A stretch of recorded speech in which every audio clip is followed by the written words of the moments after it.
Hello, everyone, and welcome to episode 217 of At Odds with Wrestling, and, canonically, episode 217 of We Need Wrestling. That can't possibly be true. It absolutely... we have that many? Yes. So if you go, DJ and Brett are here as well, and Adam, for the first time ever on a Thanksgiving, is here. Yep, I am, again, Cal Ripken, a podcast, and I wouldn't miss it for the world. I just a follow-up the last time that you made a Cal Ripken mention about consecutively hit podcast things. Apparently that whole Kevin Costner thing with Cal Ripken was a rumor. But I still say it's true enough to be true, you know? Yep. And if I may, in honor of Brett and DJ, I just wanted to start the podcast off with this. It's a drinking show, boys. Oh no. Uh-oh. No, I'm not. Listen, something may have happened on the show a few months ago that I'm not going to say scared me off of drinking, but unrelated. I haven't had a drink since. Oh. You know? Well, I only have a six-pack here, but like if I need it, I can go back to the fridge and get more. But Gotcha. we'll see what happens. But yes, so if DJ and Brett, if you go and look at the RSS feed, the only way that you should get a podcast, and look at the total episode numbers of Wednesday Night War and this show together, this is episode 217. Even though you guys started a week after us, I think we missed a week in there somewhere. Interesting. Yeah. Yeah. But we were doing a lot of, like, we used to do episodes for every pay-per-view and all that sort of stuff, too. So. Yeah. Well, again, I was just going by episode, Okay. In number order, man. I'll take it. Yeah. Accept it. You guys have been at this just as long as we have, if not longer. That's true. So really quick, Joe, can I curse on here? Ah, you son of a bitch. I was waiting for it. Everyone else can except you. Okay. It's good to see that Dooge has the list that I sent him. That's always in my notes every time because I know how much Joe likes it. I was going to say, do I have the list here? It's been a while since I had to go over it on the other show. As I'm just scrolling through. Yeah, there's the full. Oh my God, I haven't done it on. It's almost been like 180 episodes since I brought it up on After Dark. You know. Oh. Man, some of those got to go. That's just too long of a list. And that's here. Crap, 1, 2, 3, 4, They didn't even 5, fit on the screen.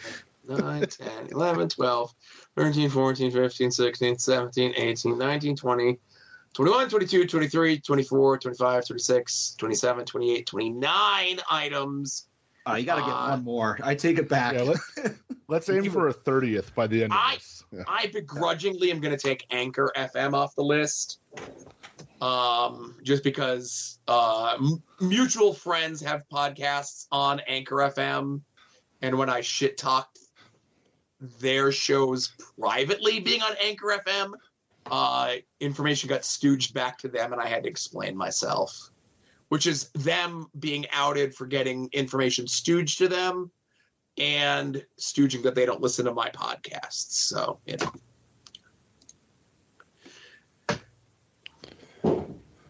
But anyway, excited to be here. Glad to be invited and, have this opportunity to ruin your podcast. Oh, see, don't say that either. I know, because I saw it on the list. God damn it. It's a great podcast listened to by hundreds, if not thousands of people, just like your show, right? Absolutely. Positivity. For sure. Well, listen, I'm happy to have DJ and Brett here for many reasons, but this being the number one reason. And now, At Odds with Wrestling presents This Day in Wrestling History. I get to talk about wrestling that happened before 1990. Oh, what the hell? Fuck bullshit. No, you can't. You're outvoted. 3 against 1. Oh. Yeah, Brett, Sorry, Adam. No, not only are you listen. outvoted, but I've watched these shows this week in preparation. All of them? A good chunk of them. I watched a couple 2-3 matches from these shows as well, not gonna lie. This is the type of preparedness that these guys bring to the show. I love it. Yeah, well. Do they bring bits? Do they bring bits? Because otherwise I'm irreplaceable. Well, they could just very easily just get a cardboard cutout of a B+ female wrestler, put it in the background, and fine. How dare you? All right. This day in wrestling history, 1983 from the Greensboro Coliseum was the first ever Starrcade. Now you look at this card and it's not a knock your socks off sort of card, but those top 3 matches, I say probably still hold up today. That being Roddy Piper versus Greg Valentine in a dog collar match. Ricky Steamboat and Jay Youngblood against, I almost said Jay and Mark. Jack and Jerry Briscoe for the NWA World Tag Team titles. And Ric Flair versus Harley Race in a steel cage for the NWA World title. Yeah, for sure. Dude, I watched this whole show. It's fantastic. Yeah. That Piper Valentine match, I forgot just how brutal that actually is. I've seen pictures. Does that count? Yes. Okay. Perfect. Yeah. It's a dog collar match that I think we talked about it when they did the one in AEW a while ago, and I don't know that they've done one that has matched this one. I think everybody's still chasing Piper and Hammer.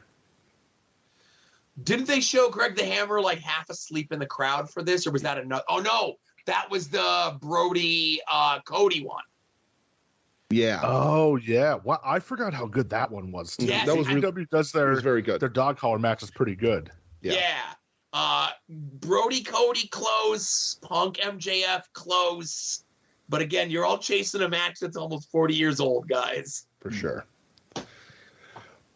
I was -6 when this happened. Oh.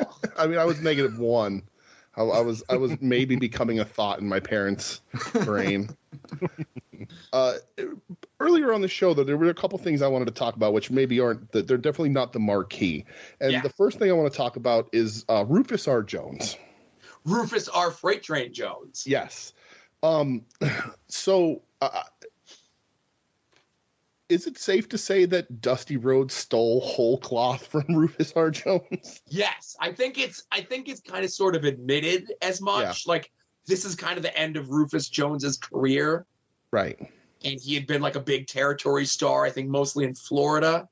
But I think is it this Starrcade or the next one where Dusty's not on the show, but this is the beginning of him as the booker for Jim Crockett.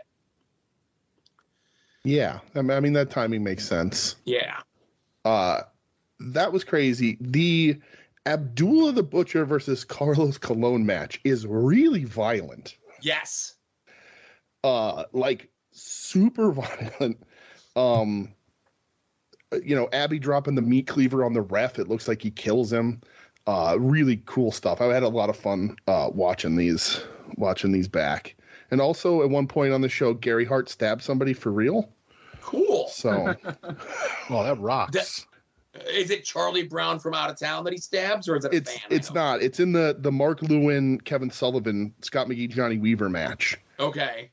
Gary Hart gets bumped into the corner and pulls something from his boot. I don't know. It's not clear what it is, but Mark Lewin grabs it, and everybody is bleeding. Scott McGhee looks like he's murdered. And I would say, isn't it almost every match on this card somebody gets busted open? Yeah, and in that tag match, Angelo Mosca comes down to break it up and gets stabbed. And in the main event, he's I don't know, whatever he is, an enforcer or whatever. He comes out afterwards, and his arm is all taped up because he got stabbed by Gary Hart. For real. Gary Hart notoriously kept a straight razor in his boot. Yeah, so that's probably what that was. Yeah, it's crazy. Back when people used to respect this business. That's right, God damn it. And just as I have in my notes that everyone can see, the original advertising for this show, the Bob Orton, Dick Slater versus Mark Youngblood and Wahoo McDaniel, it was supposed to be Hulk Hogan and Wahoo McDaniel. Oh. Up until a week before the show, he was on all the advertisement. It was going to be Hogan's debut for Jim Crockett. Wow. Whoa, I Yeah. did not know that. Yeah. You can even find posters and stuff like local posters advertising the show that still has Hogan on it. Yeah. And this was, we're talking, this is November of 83. He returns to WWF like late December of 83.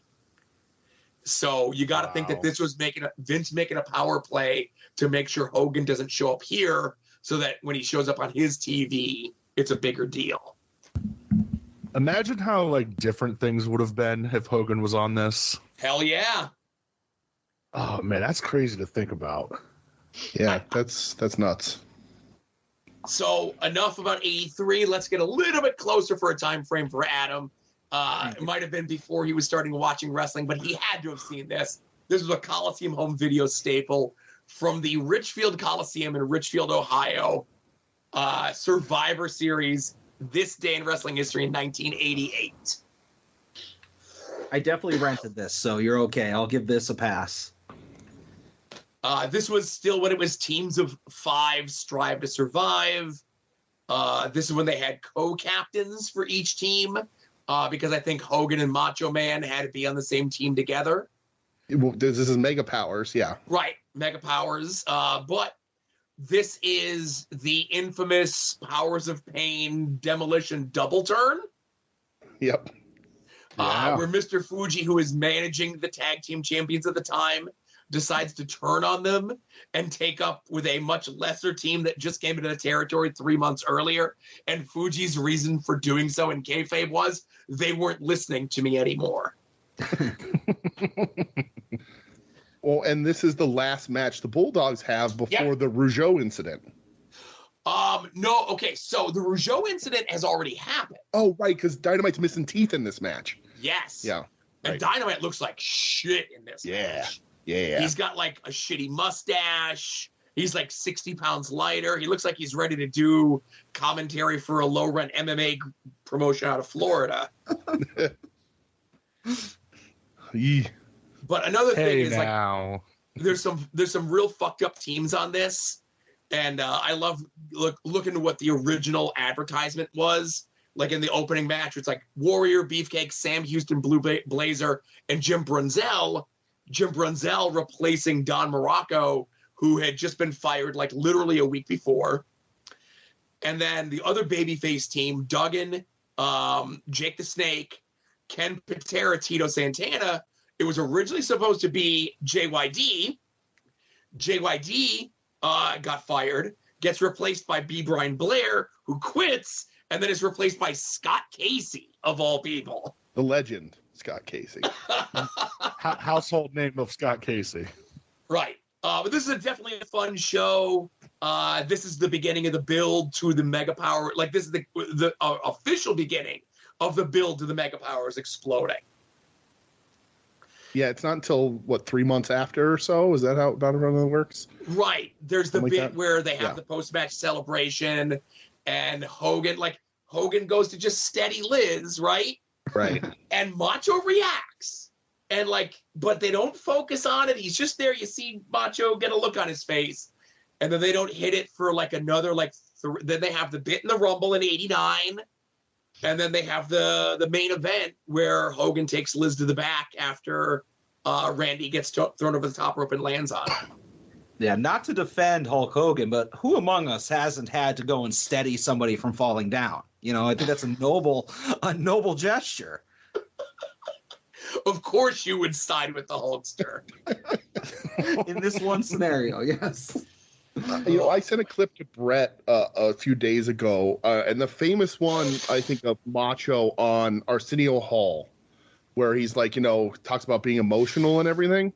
This was a clip, and I don't know if it's from this era, but it's got to be close. It's Arsenio Hall show with Slick and Akeem. Yeah, it's And- quite the segment.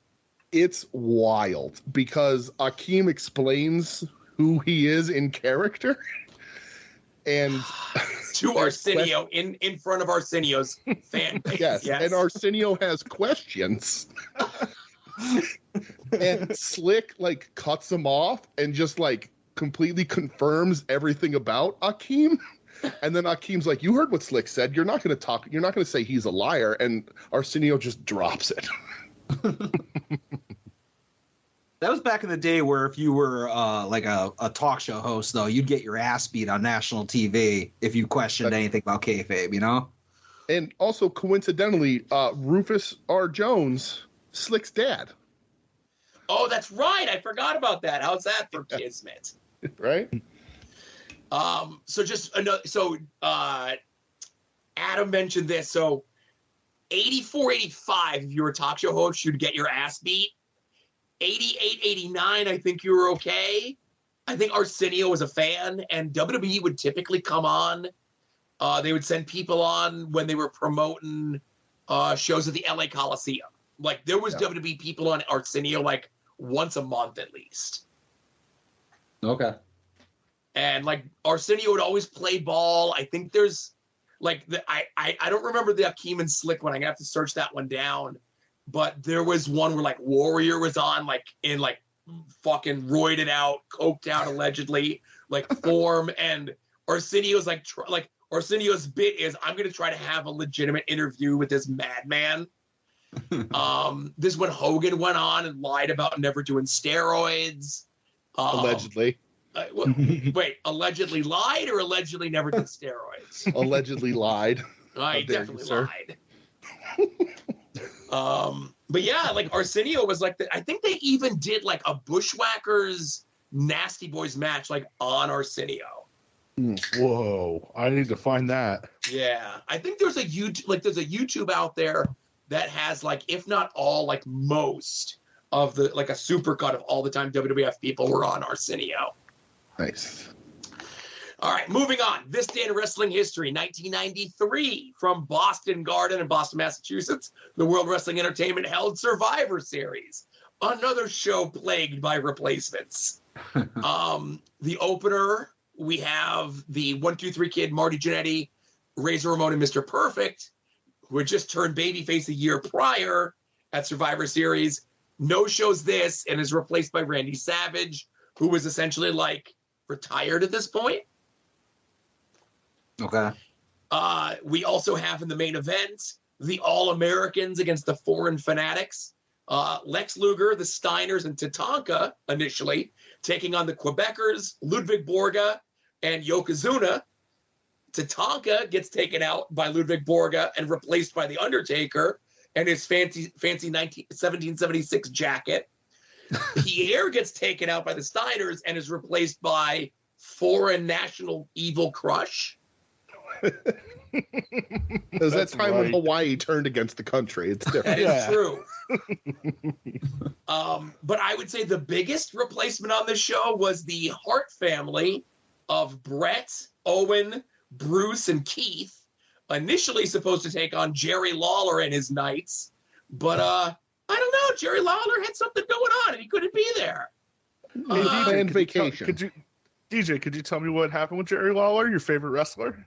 It was a planned vacation. He had it in the books, just nobody noticed. That's all. Thank God that stand-up guy, Shawn Michaels, came in and took the place at the last minute. Oh yeah. I believe DGA says that he's like selfless in selfish times. Yeah, that's Shawn Michaels. That's who I'm talking about, for sure. This might be the one time where he was. Yeah. Because he was currently on suspension,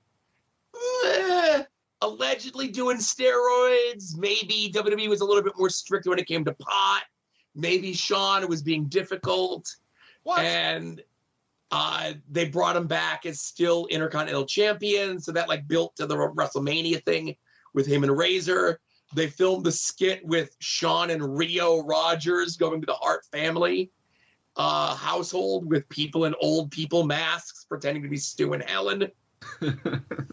This match sucks out loud. It's over 30 minutes long, but Bobby Heenan and Ray Combs of Family Feud on commentary are fantastic. So I pose a question to the group. What kind of a name is Bruce? You had 9 months to think of it, and that's all you got? Dude, Bobby Heenan is just like a masterclass in professional wrestling on this. Just the burials, like we still quote it to this day. Just oh look, there's a picture of Helen on the back of Stu's jacket. Oh, Stu waxed another jacket from the merch stand.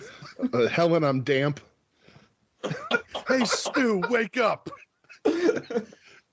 But this, like I said, I gotta think whatever the issue with the Hart family is, I gotta think that Bobby saying that about what kind of name is Bruce is a rib on my sweet Brucey. It's gotta be. Dude, we just watched this match. Oh, sorry. Yeah, go ahead. Yeah. I was reading a little thing about this match because I'm obsessed with this match just because of the commentary. And of course, the Bruce was loose that night, and Bruce was just in the back trying to plan spots to get his shine to the point where both Brett and Sean had to be like, Bruce, shut the fuck up. This is not about you. We just watched this not that long ago, just for fun, because I don't want to say it's a good match. I know, Joe, you said it was terrible. I don't think it's that bad. I think Sean tries. I think Hitman and Owen really carry their own. Bruce tries to involve himself in everything. But it's a hilarious match. But also notably, and you're talking about the sub-ins here, according to Terry Funk, he was supposed to be one of the Knights. That's right. And he was also, according to Terry Funk, he was also offered Pat Patterson's job, being head booker of the WWF. But there's no reason for me not to believe Terry Funk when he says right. I believe everything Terry Funk has ever said. So one of the Knights, I don't know, maybe he would have been replacing allegedly Barry Horowitz. I don't know, or Hammer, because one of them is very clearly Greg the Hammer Valentine. Right. You can't hide that. But the match isn't great, but Heenan does such a good job that it is engaging throughout. It's insane. So one of my favorite lines of the match of Ray Combs, he calls a knife edge chop a weenie slap. Just so fucking awkward. And the Heavenly Bodies Rock and Roll Express match is really good, but the crowd does not give a shit for it. And in a weird bit of trivia, there was a Heavenly Bodies Rock and Roll Express match for the Smoky Mountain Tag Team titles on Super Brawl in February of '93. So, how crazy is that both companies were working with Smoky Mountain Wrestling at different points in 1993? If I was booking my show, I'd also want Gigolo Jimmy Del Rey on it too, so I could get that. All right, so this one will be a quick hitter. This day in wrestling history, 1996, from the Norfolk Scope in beautiful Norfolk, Virginia. World Championship Wrestling held World War III on pay-per-view. A ho-hum early NWO card where the World War III Battle Royal was won by the Giant. But I have up here a list of all the luminaries that were in the 60-man Battle Royal. I was going to say, everyone tag yourself. I was going to say, I'm Joe Gomez just because. Dibs on Kevin Nash. No. I don't know who Jack Boot is, but I want to be him. Jack Boot is a random gimmick for Sergeant Buddy Lee Parker, a.k.a. Perfect. Sarge. Yeah. All right. Oh, Jeff Jarrett's in there, Joe. Why don't you get him? You got to go with someone goofy. You can't go with one of the stars. I disagree. Yeah, I'll be one half of my most underrated tag team. I'll be Kenny Chaos. Now, see, I was gonna say you were gonna pick Robbie Rage, but all right. Ah, damn it. But where the hell was he on the list? I was just looking at his stupid name there. Galaxy gets a pay-per-view payoff, which is ridiculous. And where the hell was his name? I know it was in here somewhere. Johnny Rumble? Where's Rumble? What the Tony Rumble. Tony Rumble. Fucking the Boston bad boy Tony Rumble gets a WCW payday. He was a fucking Boston Indies manager. And I what the hell did he deal cut to get a pay-per-view payday from this, Sadly, no El Dandy in here. But again, Yeah, it is what it is. The opener on that show, though, the Ray versus Ultimo for the J Crown is fantastic. Wait a minute. You mean to tell yeah. me that 1996 Rey Mysterio had a good match and Ultimo Dragon had a good match and they were together and it was a really good match? Absolutely. It's Ray in the Spider-Man gear. It's Ultimate, in the pink, the all pink gear. And Ultimo wins with a slingshot power bomb, which then, however many years later, I'm bad at math, the one FTR steals. So, that Dean Malenko Psychosis match for the Cruiserweight title rocks too, by the way. It's true. So this era of World Championship Wrestling, you're saying that the undercard Cruiserweight TV title matches were really good and everything else kind of sucked in ring? That's, I mean, I'm not saying it directly, but I'm saying it. Do you mean did the Giant drag Jeff Jarrett to a good match? How dare you? Double J was always having good matches, except when he wasn't, which we'll get to in a year. But are you telling me that Chris Jericho, managed by Teddy Long, beat in a match with Nick Patrick where Jericho has one hand tied behind his back, wasn't a good match? It wasn't. I will tell you, though, when I was watching this, that friend of the show, Michelle, could not identify 1996 Chris Jericho. Really? Versus current. I'm like, look at the TV. And she's like, I don't know who that is. And I was like, yes, you do. So he doesn't look that different, does he? I don't know. It's the tattoos that throw you off. It's the chest definition. Oh my goodness. Poor Jericho. He tries. All right. Last but not least, 1997, this day in wrestling history, head-to-head, Monday Night Raw, Monday Nitro, over on Nitro from Saginaw, Michigan. It's the All Raven show, everybody. Who cares that it's the Giant versus Hollywood Hogan for the title on top?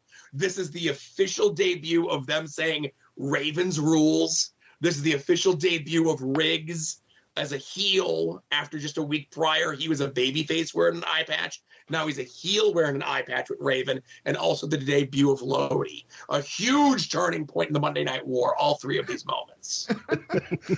I watched both of these shows. Oh my goodness. Any thoughts, any feelings on the Nitro that I'm overlooking?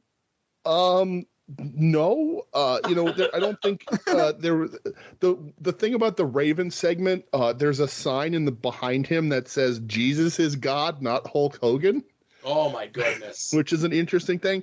The Nitro has the debut. I don't know if they showed it multiple times, but this has the Zabisco, you don't want none of Eazy-E promo package, the little video.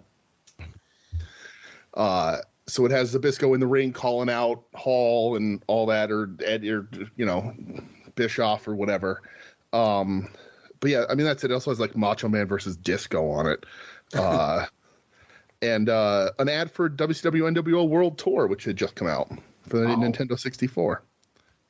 So, what a game! Yeah, wrestling games peaked right there, I think. No, WCW NWO Revenge, my man. Yeah, for sure. Revenge was better. All right. Is that also on the 64? Yes. Yep. Oh, okay. I'm fine with that. If you're going to try to pull some like PlayStation shit, no. N64 wrestling games, those were the jam. Yeah. Revenge had to create a character. Okay. Yep. Yeah. Plus Raven was on the cover. Yeah. Somebody pointed out when they changed the cover of the AEW game and now Sting is predominantly featured on it. And they said that this is like the 6th time that Sting has been on the cover of a video game. But the highest, even though the one WCW game that he wasn't on the cover of, which was NWO WCW Revenge, that has Raven on it, is the best-selling WCW video game of all time. And that's absolutely because of Raven. Which is the game that Larry Zabisco wouldn't sign for Mr. Tim? I think it was Revenge. I'm pretty sure. Yeah, he's in one of them. So I have a story to tell about WCW, not necessarily related to the show, but it's my attempt to relate to Adam. Oh, in a way. Boy. All right, I appreciate it. So you have Booker T versus Meng on this show, on the Nitro. Okay. And Booker T managed by Jacqueline. Okay. Right? Jacqueline, WWF, has the thing with Sable a few years later, I think, right? Mm-hmm. When I was a young man, they used to do a lot more stuff with the divas and would do like photo shoots and, push the boundaries of what you can show. Oh, trust me, I'm familiar. Right. And when I was a young man, I remember staying at my dad's for a weekend, and he was asleep and I was on his computer, and I was like, I found just the WWE published photos of all the divas, and I was into Jacqueline, as I still am. I saw a picture of her recently, and I was like, "Where's this story going?" Hold on. Shut up, Brett. And I was like, my dad's asleep. I'm going to print out a picture of Jacqueline to have for my personal collection. Yeah, you need it later. I understand. Right. And so I did that without thinking that printers in the 90s sounded like you were starting an engine. So the printer made all the noise, woke him up. He saw what I was printing, and I got in trouble. So there you go. It's my Jacqueline story. Wow. That's awesome. How much of the picture printed out? Did you at least get the picture, or was it he halfway? waited until it was done, but I didn't get to take it with me. It ended up in the garbage can. Son of a bitch. Yeah. We won't talk about how many times I rented the pay-per-view with the bikini contest between Sable and her. Wasn't there a UK pay-per-view match where maybe something got torn off? That also the referee shirt sure was on was. someone's shoulders. Absolutely. Yeah. All right, I remember. I don't know. I don't know what you're talking about. It's not burned in my brain. How's your grease shelf doing, DJ? It's good. All right. Well, over on World Wrestling Entertainment from Fayetteville, North Carolina, we get the New Age Outlaws winning the tag titles for the first time. No. We get Double J pulling a power play and refusing to wrestle Crush, and with good cause, because his locker room wasn't big enough for the contract that he had. But this is the Raw where we do the full DX burial of Brett, where they bring out the little person, the Brett mask. Anvil comes out, and they let Anvil join DX, only to turn on him at the end of the show. This is peak Sean Hunter China DX, this episode of Raw. Yeah, because it's a lot of Slaughter stuff, too. Doesn't this set up the Slaughter Triple H boot camp match at Generation X in your house? It does, because the week prior, Triple H says that he's going to teach Slaughter's wife what it's like to stand at attention. I'm going to swing by your house and see your old lady. Oh! Triple Dice Slaughter, Clay there. Yeah. Slaughter comes out as Commissioner Slaughter and then puts the hat on and becomes Sergeant Slaughter, calls him a maggot and whatever else, and then gets ready for the boot camp match. Yeah. Yeah. So, as much as I loved DX with Rick Rude, I feel like once Bret Hart was gone, how insufferable DX became now that they were unchecked. That's probably my favorite era of DX, and it's not at all going to be replayed on AEW TV right now. They bury Rick Rude on this show, too, because this is the week before is Rick on both shows. Yeah. So this show opens with Harvey Whippleman coming out as Rick Rude, and they beat him up and say, it wasn't too hard to fill that spot. Yeah. So they're burying everybody. Love it. And this is also a continuation of the build at In Your House Degeneration X of The Rock and Stone Cold for the Intercontinental title. And this is Pager 316. One of those great moments where, Rock has a pager. We might have young listeners who don't know what pagers are. And Rock sees on his pager the 316. He sells it. And Austin comes up from behind him and beats him up. And we'll talk about it next week. But I think next week is the one where the belt gets thrown in the river. Oh, shit. I feel we could be, our timelines are messed up, but I feel like when we were doing This Day in History with the Monday Night Raws, wasn't it just like a week ago he was in the Nation, or did we fast forward a year? No, he still is in the Nation.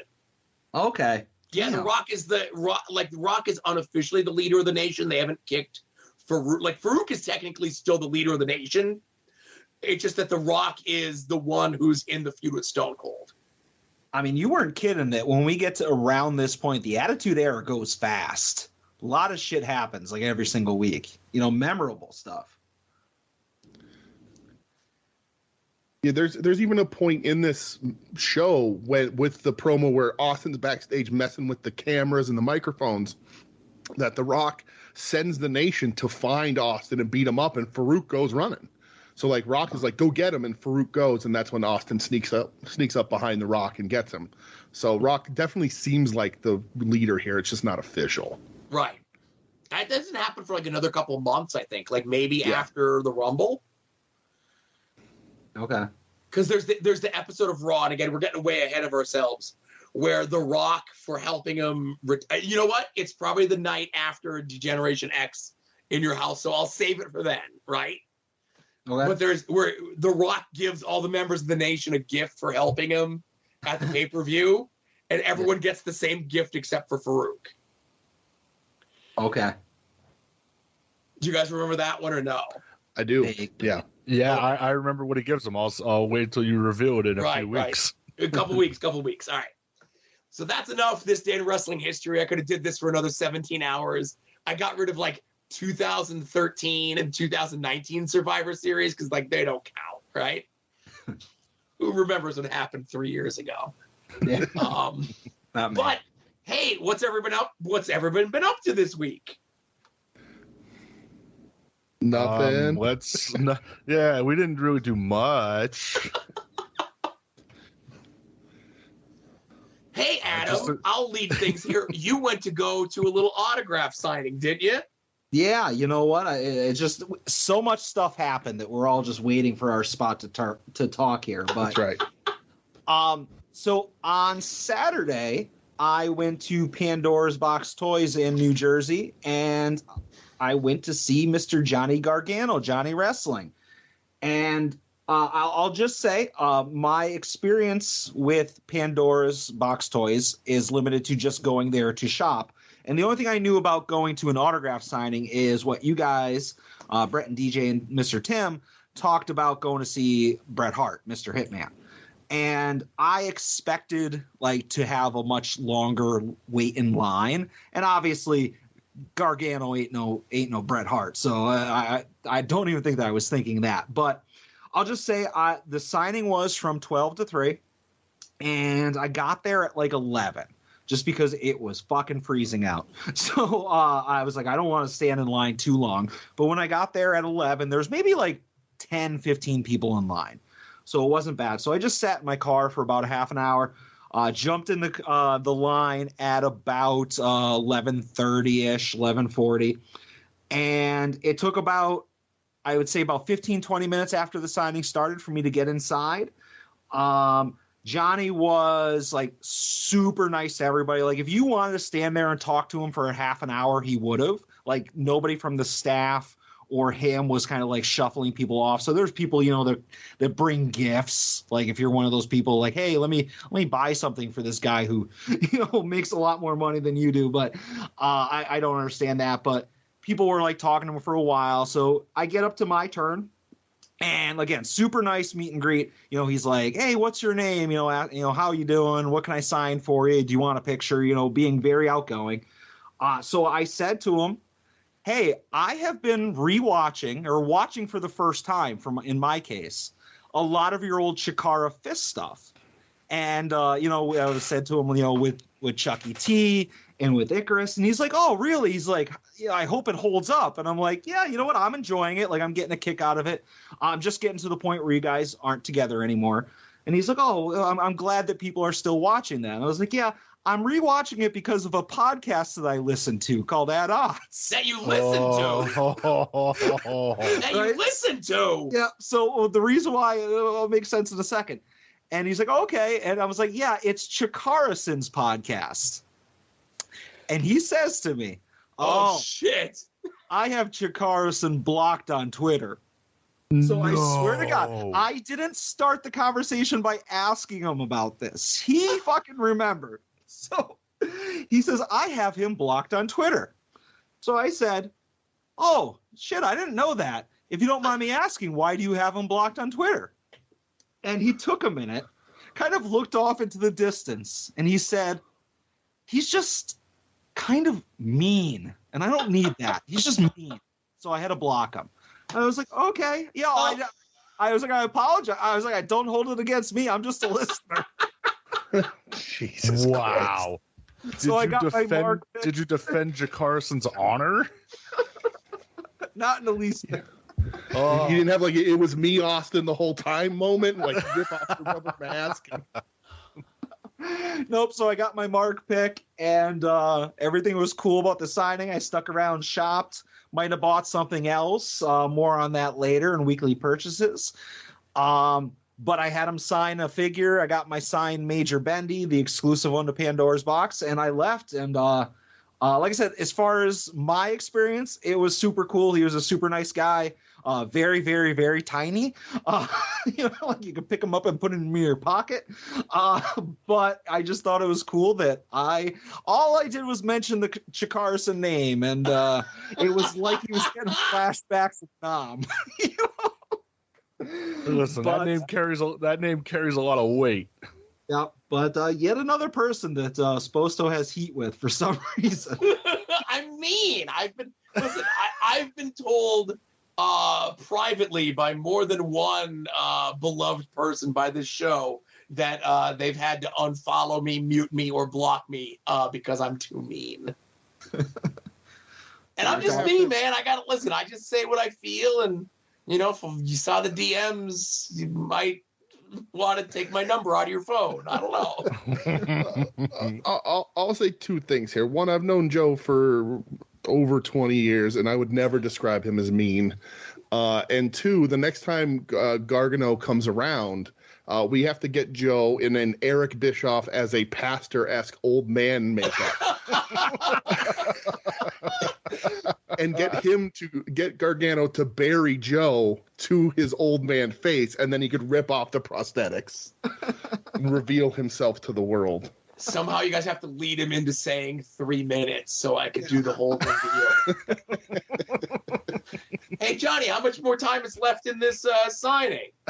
Oh, We just stay in line and just keep letting everybody go in front of us until there's only 3 minutes left.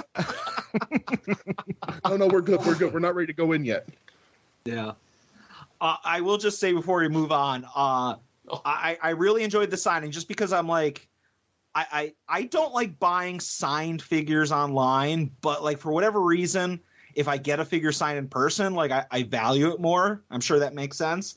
And I was looking at like Pandora's Box upcoming schedule, and the only person they really have is Malachi Black. And I was like, ooh, that Supreme would look really nice signed, But, and I tweeted this out, I do have huge regrets that I didn't go to the Hitman signing with you guys. I think, just knowing how much of a smooth process it was, I'm sure I would have had to wait in line a lot longer, but man, I wish I had gone to see Mr. Hitman. When's that Malachi Black thing? Sometime in December. Let's talk, pal. All right, cool. make sure your laces are the right color on your shoes so he gets the message. Oh, Jesus. Do you know about that? I have no idea. What toward the end of his World Wrestling Entertainment run, and they were building up, it was going to be a program with him and Big E. There was discussion in the promos that there was certain lighting that was going to be used and certain colored laces that were going to be in his boots that were going to be part of this big, long, epic storyline that explained why these colors were used. And I could imagine him pitching that to Vince, and Vince just being like, "God damn, pal, you're fired. I still didn't want to. You're out. Take your colored laces and go." I don't know. I like Aleister Black / Malachi Black lore. I'm a fan. Nah. Maybe more on that as we go on the show. Oh, boy. So how about you boys? What have you guys been up to? Well, Brett, go ahead. let's see. Yeah, I'll let you lead. Yeah. So this past Friday night, we got to go to AEW Rampage at the Prudential Center in beautiful Newark, New Jersey. Because I mean, we had the tickets anyway, but as I said to both of you boys while we were wolfing down chicken fingers in the arena, even if we didn't have tickets and the Jun Akiyama tag match got announced, I would have said, "Hey guys, you want to go?" So that was night one where, holy shit, we got to see Jun Akiyama. That's insane to me. Yeah, It's still pretty crazy. pretty big deal.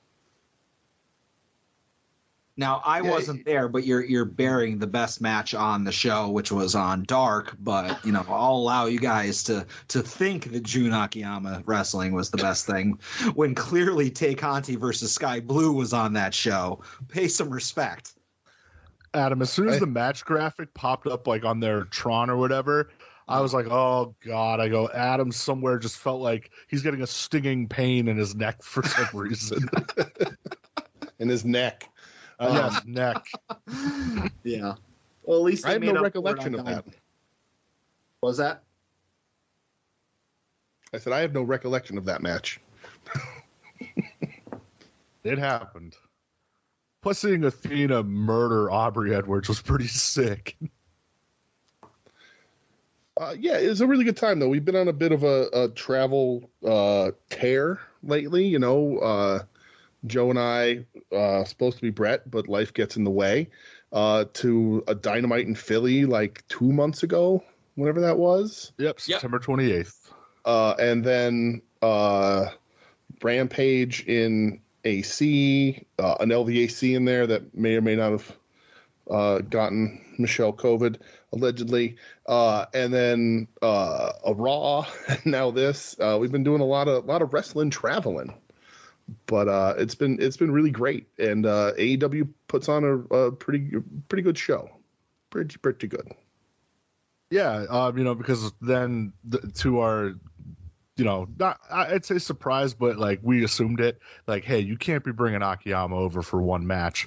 They do the little deal after the Rampage match, and it's official for the next night at Full Gear, Eddie Kingston versus Jun Akiyama 1-on-1. We're all freaking out when it's announced, and because we got to go to Full Gear the next night, Mr. DJ's first pay-per-view ever. Wow.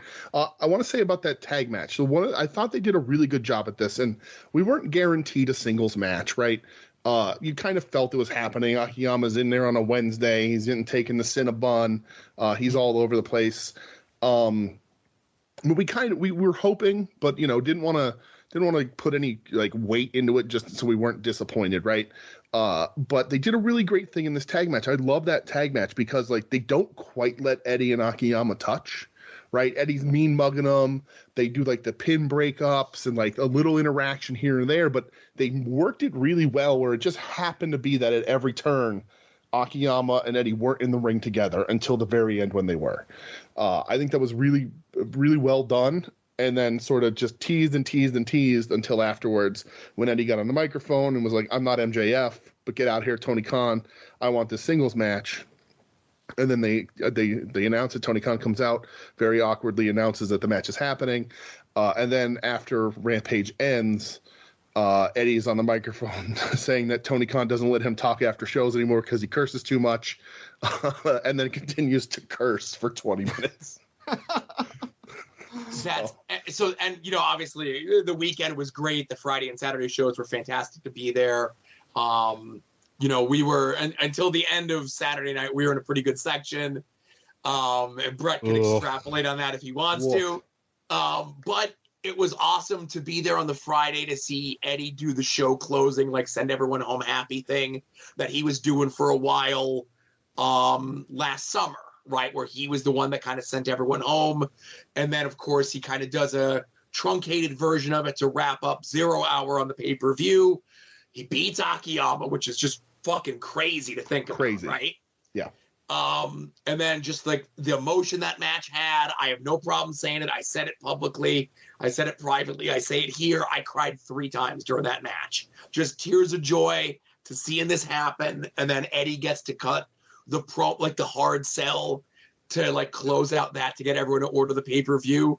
And Eddie's such a convincing guy. I wouldn't be surprised if a couple of fans that were there in attendance didn't pull up on their phone the Fight TV app and order the pay-per-view just because Eddie Kingston told them to. Yeah, and I'll just say I watched it obviously at home, and I was watching it with a couple casuals who weren't necessarily Eddie Kingston fans, and like his promo before his match with June, where he pretty much was speechless. Like he couldn't get the words out of like how excited he was and how like fired up, and he just kind of seemed like he was on the verge of either crying or getting mad or whatever. Like that promo like shook a bunch of people in the room who had no investment with Eddie Kingston. And like that was amazing. And I have goosebumps thinking of that promo. And like you mentioned, him selling the pay-per-view before they went off the air and went to the main show, that went over huge with a bunch of people that just didn't know Eddie Kingston from a hole in the wall. That match got me twice. It was after the match where they're both down in the ring, like doing the like bowing to each other on their knees, and Eddie's crying. That got me. And then when during the post-match promo where Eddie was like, you know, like Baba and Masawa and Ricky Doze, like I hope I did you proud. I was like, you son of a bitch, you! How dare you make me cry? Yeah, I mean, so I just realized some people listen to At Odds may not know my history necessarily, but like I much like Eddie, I always sort of taken aback by this, but like All Japan in the 90s is my absolute favorite wrestling of all time. I think it's untouchable as far as in-ring professional wrestling. And Akiyama says the fifth pillar, you know, there's the four pillars. He's came on a little afterwards. He's the only one still active. You know, he's 53 years old. So just the opportunity to see this guy that I used to see tape trading, right, in the very late 90s, early 2000s, it was such a remarkable experience for me that like I was like near tears just the entire time. Just of him coming out, just the fact that like this guy who I idolized, who mixed it up with all of the best wrestlers of an era, some of the best wrestlers of all time. You know, I didn't get to see Kenta Kobashi when he was in Ring of Honor, you know, and so seeing this just had me that emotional the whole time, mixing it with the fact that I know Eddie feels the same way, and I feel so connected to Eddie as a fan, because I've been following Eddie's career for just about all of it. I mean, I saw him the first time when he was with Blackjack Marciano in like the first or second Chikara show. So like having that connection crossover like that is so crazy to me and so surreal that like, you know, I'm as emotional and as happy as Eddie is because I understand he feels the same way I do about Jun Akiyama. So I can imagine if I was a wrestler standing across the ring from a man that I consider a wrestling hero. I can feel that. So the whole time, both nights in the singles match,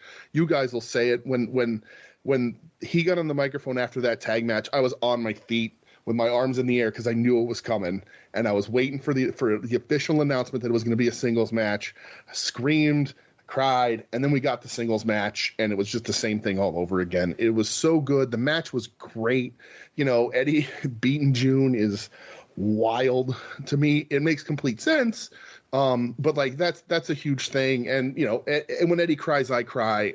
I just, you know, I think like a lot of people do. And like Adam was just saying, Eddie has that ability because he's so real. It's not a character necessarily. It may amped up a little bit. But you know, it's not like I don't want to bury the kid, but like MJF, I think, is clearly playing a character on TV who's playing a character on TV.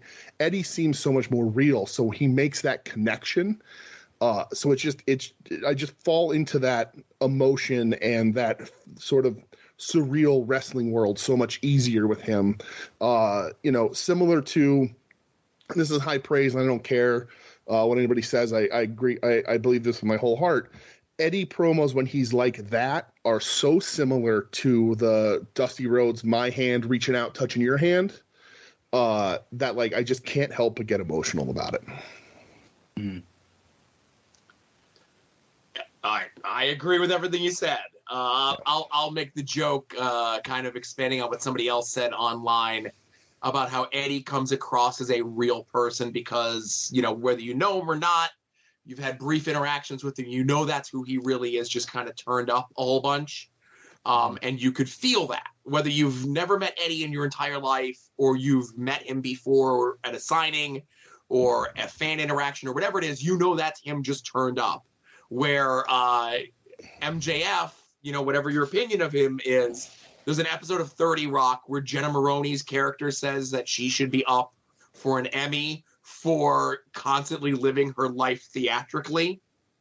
And that's kind of like how MJF is. He's always on, and you could tell that he's always on.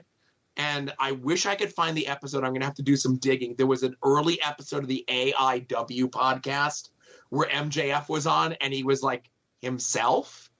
And it was really weird at the time, but I can't imagine what it would be like in 2022 to listen to an out-of-character MJF promo, you know, recorded like interview years ago. Mm-hmm.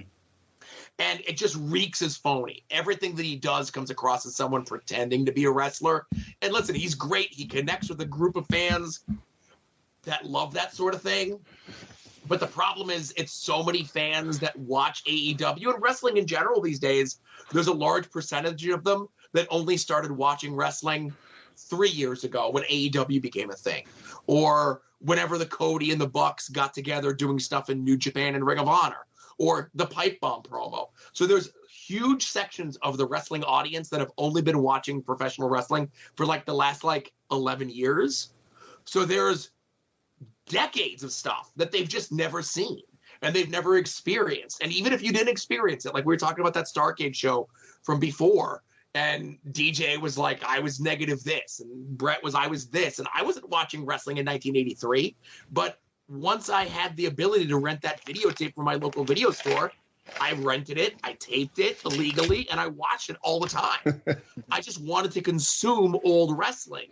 And as I understand, MJF does too. He loves old wrestling. He consumes all of that stuff. He's a fan, but you don't get that from his character. You get from Eddie Kingston when he says what Jun Akiyama and the Pillars and All Japan and all this stuff mean to him. Whether you watch that stuff or not, you get it. You buy it, and you're right there with them. Yep. And I don't know if you want to keep... Oh, go ahead. No, all yours, Adam. Go ahead. No, I was just going to say, like, if as far as the MJF thing, like, I if you want to keep talking about Eddie, by all means. But when it comes to MJF, we mentioned on At Odds last week that regardless of what happens in that main event, and I think we all thought that MJF was going to win the title, the one thing that we were in agreement on is like, oh man, I hope it doesn't become a I fooled you, I was bad all along, you know, you're stupid, you're a fat mark. And that's exactly what we got, like, especially if you watch the presser afterwards. Like, it was like, oh man, any bit of development that we might have gotten in the MJF character over the last month was completely thrown out the window.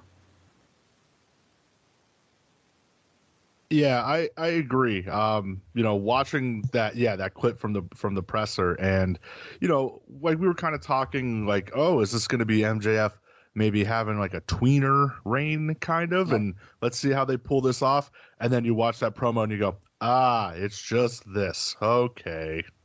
Yeah, business as usual, but with Regal thrown in. You know. Yeah, maybe more on that later. Yeah, you know, I think there's merit to doing it like MJF does it in a way, not breaking character, staying in character at meet and greets and going on podcasts and doing all that sort of stuff.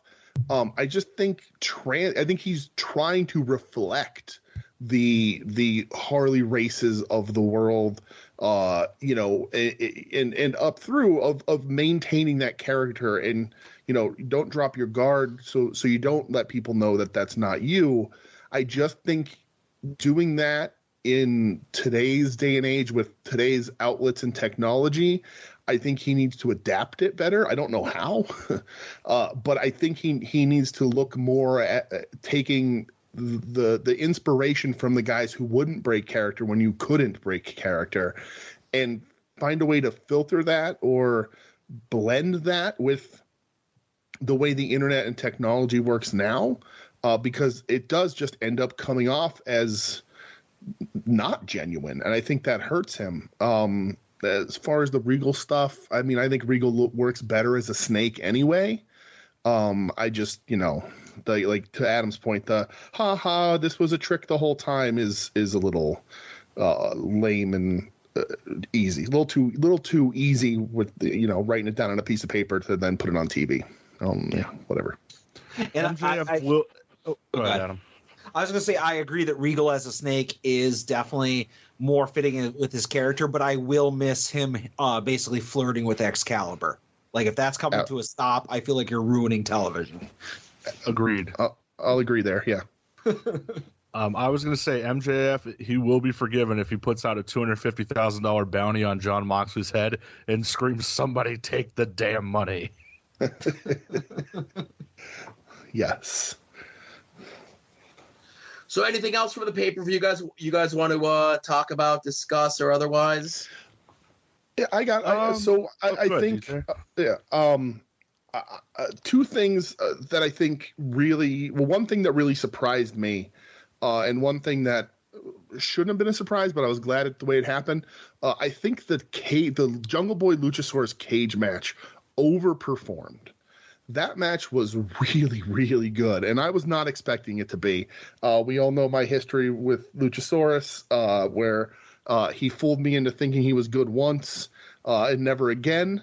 And Jungle Boy is fine, talented athlete, young kid. We'll see where the future goes. This cage match was excellent. Jungle Boy hits a gusher. They thrown each other all over the place. Like, I really, really enjoyed this match, and I wasn't expecting to. This was might have been like the match I was dreading the most on the whole card, and it was really one of my favorite matches. I think on the way there, I had said that this match should be like a 4-minute squash. Jungle Boy just comes in, flattens Luchasaurus, and kind of closes the chapter on this. And it ended up being a much longer match. But as the match went on, I'm just like, okay, I'm with it now. I'm back into it. And I thought it was a very strong performance, as you mentioned, for Jungle Boy.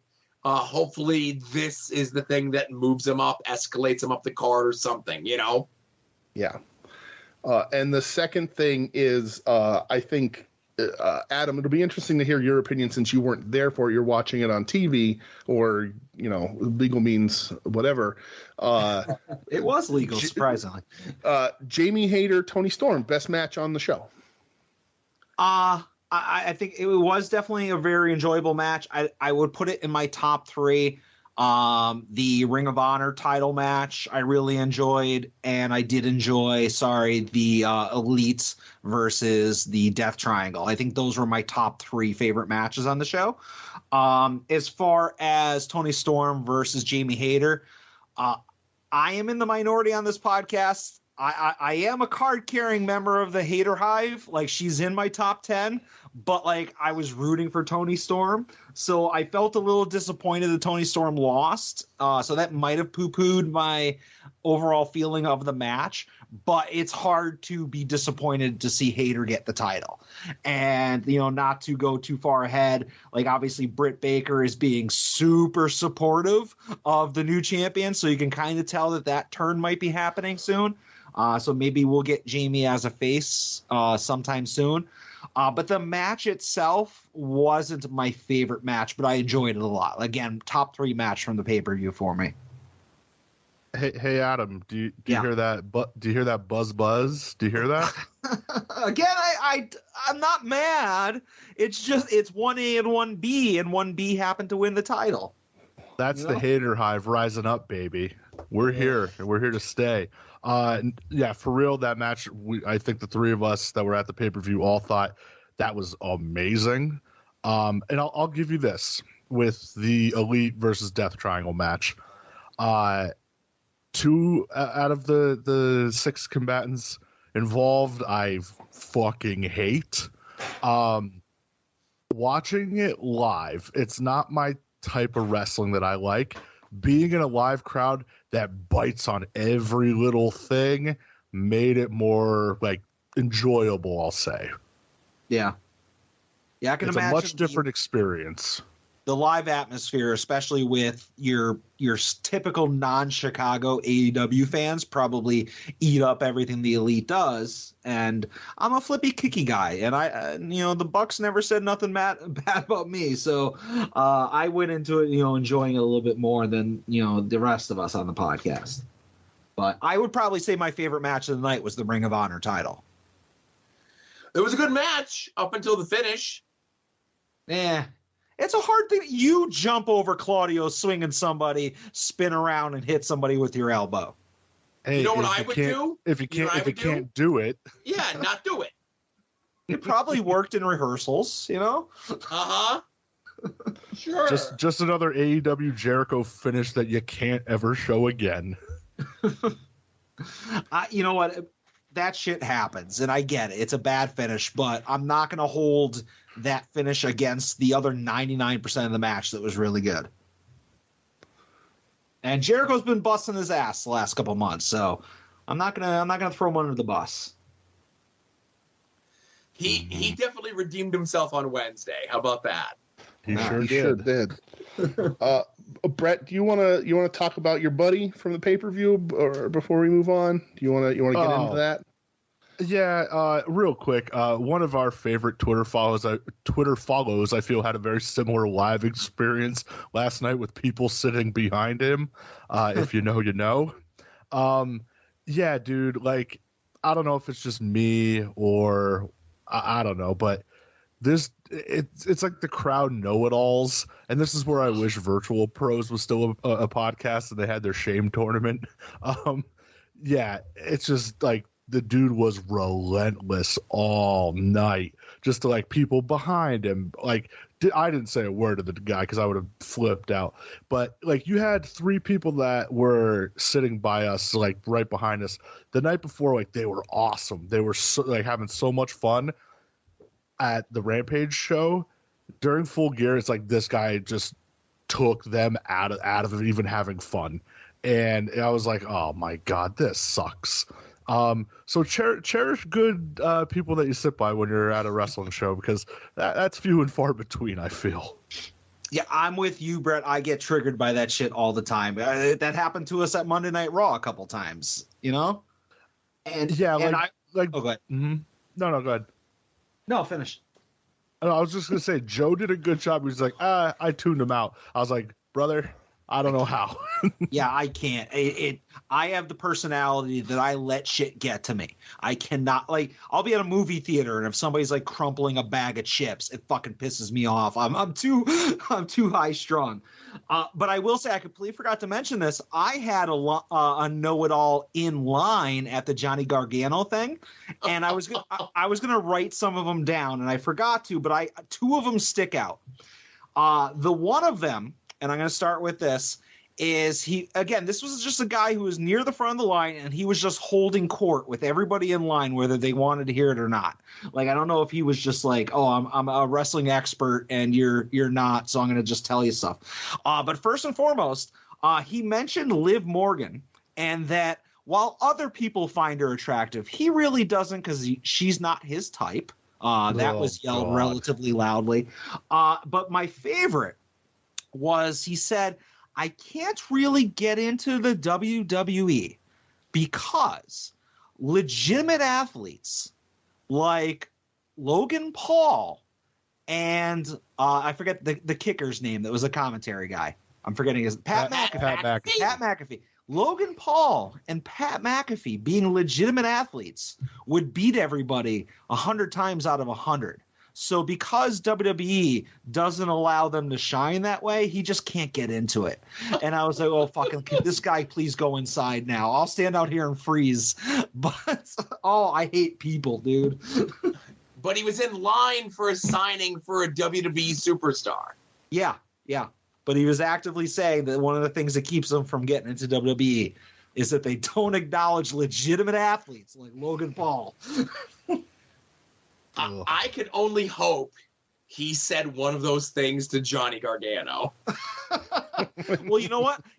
There was 2 lines. There was a VIP line. Like if you bought the Major Bendy, you were in the air quotes VIP line, which had like 300 people in it. And then there was the general admission line that had like 3 people in it. He was in the general admission, so he did have to wait until everybody else went in. Oh, but I would have liked to have seen that conversation.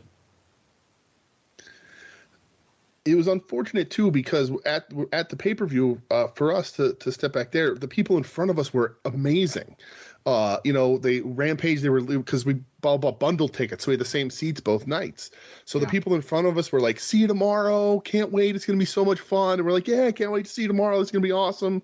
Like Brett said, the people behind us were having so much fun, and like the lady was explaining everything because the guys she was with, the 2 guys she was with, weren't up to necessarily to date with AEW, so she was and she was like an awesome super fan. Yeah, she was talking about Japanese wrestling and the difference in the rings and like all this stuff and being like super nice and explaining and trying to relate people in AEW to people they would know and like stuff like that. And then that second night, that guy just drained the energy out of everyone like there and behind him, he would say something and then the other people would like cheer at something happening on the show and he would pause. And when they were done cheering, he would go, "As I was saying." Oh, and was he saying this to like somebody that he was with, or was he trying to like talk to the whole area? I think he was all by himself. I think he was by himself. It was all strangers. I mean, at what point did you consider turning around and being like, "Dude, shut the fuck up"? Because that's what I was doing. It was during the main event. It's Moxley and MJF, and this dude's just going on and on about CM Punk. I just wanted to be like, brother, we all get it. We know. Yeah. We know what happened. Like, shut up.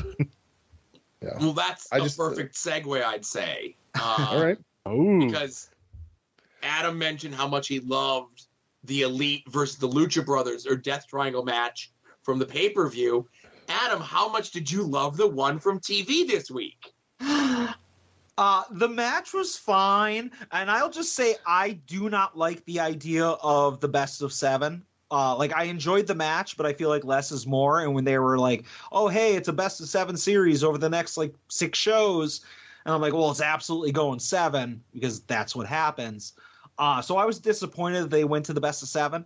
As far as the match itself on Dynamite, it wasn't as good as the pay-per-view match, but it had the outright spitting in the face of the Chicago crowd, which I really love because fucking Chicago AEW fans are insufferable, considering all of them are Pro Wrestling Tees employees.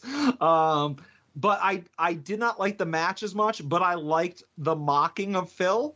And it's obviously a lot of people on Twitter are saying, well, is Phil really gone? They're really, really, really laying it in. And we haven't gotten an official announcement that he's suspended or released or anything like that. Is this leading to CM Punk coming back? I don't know. But I enjoyed the biting. I enjoyed the go to sleep. I enjoyed the Chicago crowd being pissed because fuck them. They're annoying. Overall, I give it the Adam seal of approval. How about you guys? Hey, Adam, you're wrong. Oh, fuck you. Coming off of This Day in History that has a little person Bret Hart come out when Bret was definitely gone from the company, I don't know that you can use that sort of, they brought him up on TV and they're making fun of him, he's going to be back kind of thing. My favorite part about it was that earlier in the day, Kenny Omega did an interview on Sports Illustrated where he said, get over it. It's just a group of guys who had a problem. We've taken care of it. Don't focus on it. I don't think the fans should focus on it. We should all move past and focus on the art we're trying to put on TV. Fast forward 6 hours later, and he's biting a guy on the arm and doing the go to sleep. So, maybe it's Chicago insufferable audience versus 3 insufferable dickwads in the ring. I don't know. Well, maybe. Sports Illustrated isn't canon. Just because you say it in a magazine, who fucking reads Sports Illustrated? You have television, you have the internet. Come on. It wasn't even Sports Illustrated. It was SportsIllustrated.com, so it was the internet. There you go. Well, And I think that my feelings were summed up by this tweet from Max Power on Twitter, aka Max Power. The AEW 6-man titles are so important that the Elite worked in a bunch of comedy spots how they got beat up in real life by arguably the worst UFC fighter of all time and then lost the fake match too. That's perfect. they're all To gonna be laughing when the Elite wins those titles. to Michelle's point, my wife Michelle, who was a guest on the show a couple weeks ago, our show, her favorite thing about all of this is that a man got bit by a guy with a dog's name while the dog with a man's name did nothing. So, Hey, Joe, what was your thoughts on the match and everything that these fun little boys did? I used to like Kenny Omega. Oh, come on. Now, typically, whenever there's a Young Bucks match on, I usually use that to clip my toenails, clean my ears, watch Simpsons clips, important things. But I'm it's in Chicago. I have a feeling I should watch this, right?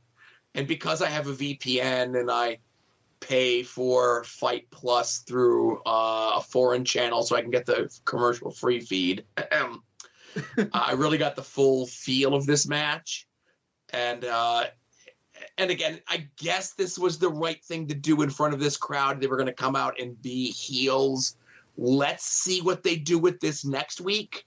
But if you like the Bucks and Kenny, you probably like them more after this. If you didn't like the Bucks and Kenny, then you probably didn't like them more after this.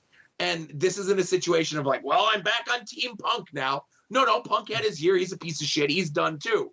It's a battle amongst unlikable people. So I don't like anyone. I'm can't more of this time of them fucking around on TV be given to something or someone productive? How awesome would it have been if there was an Eddie Kingston promo on instead of these guys fucking around, right? Or let's say Jungle Boy had a match where he won, right? Or we did literally anything else but these guys fucking around, right? I agree with you with Eddie Kingston, but I would never want to see a Jungle Boy match over a Kenny Omega match. I think that's just a joke. I'm sorry. So here, I'm not doing a bit here. Here's where I fall with that, Adam. I love Kenny Omega. I think he's fucking phenomenal. I hate the Young Bucks with a passion. And when he gets around these two dweebs, I feel like it just bleeds off onto him and it makes me not like him. And that hurts my heart because I really do like Omega.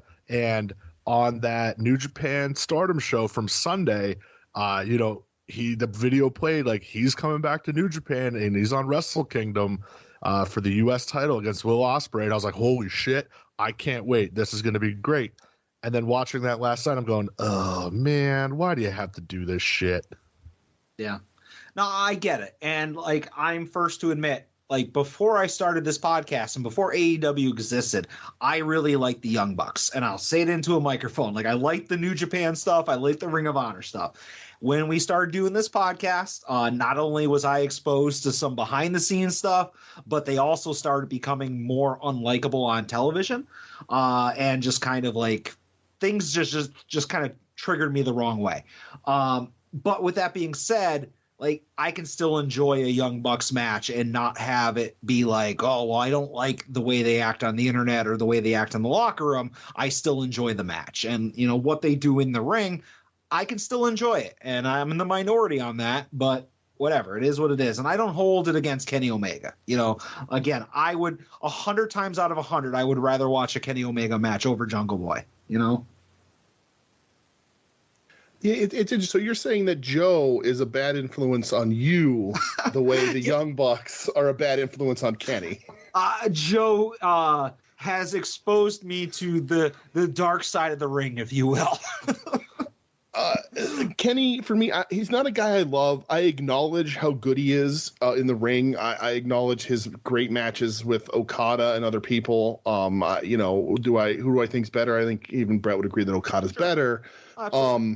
But Kenny's and I like watching Kenny wrestle. He's never connected me with on a level where I'm like like waiting to see him, like being like, oh, Kenny's on the show, I can't wait to watch it.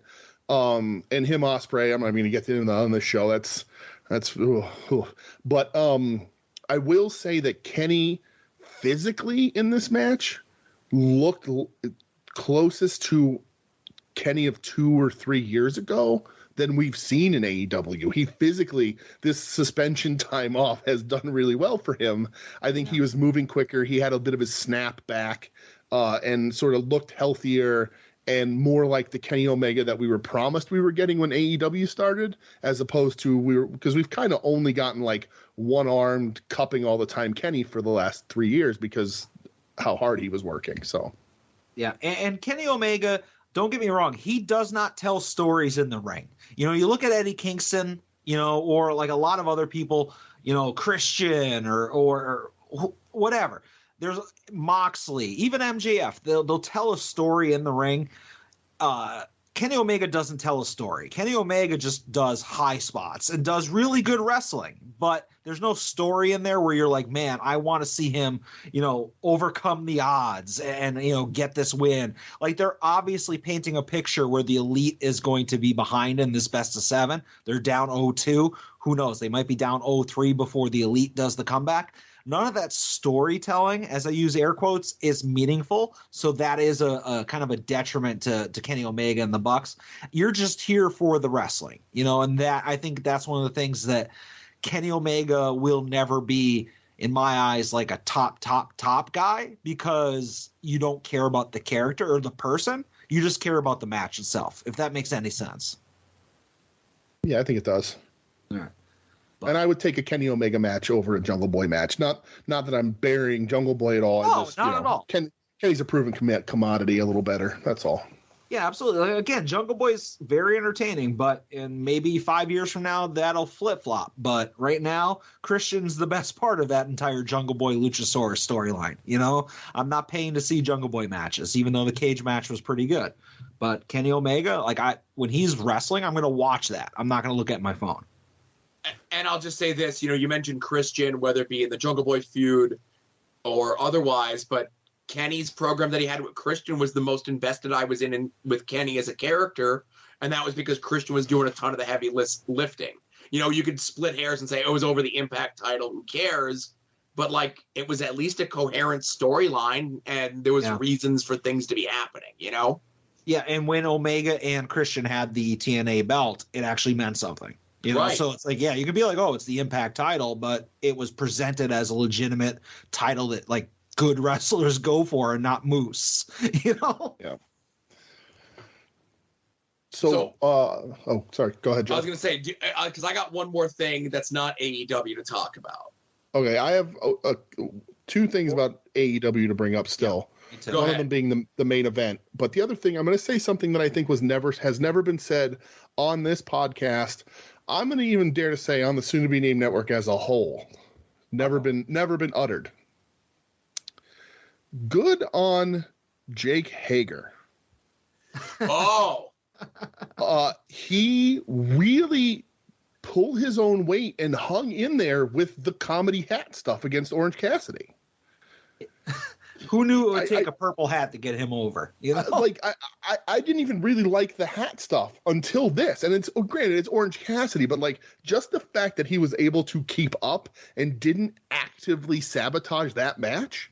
I'm like, good job, Hager. You know, good for you, pal.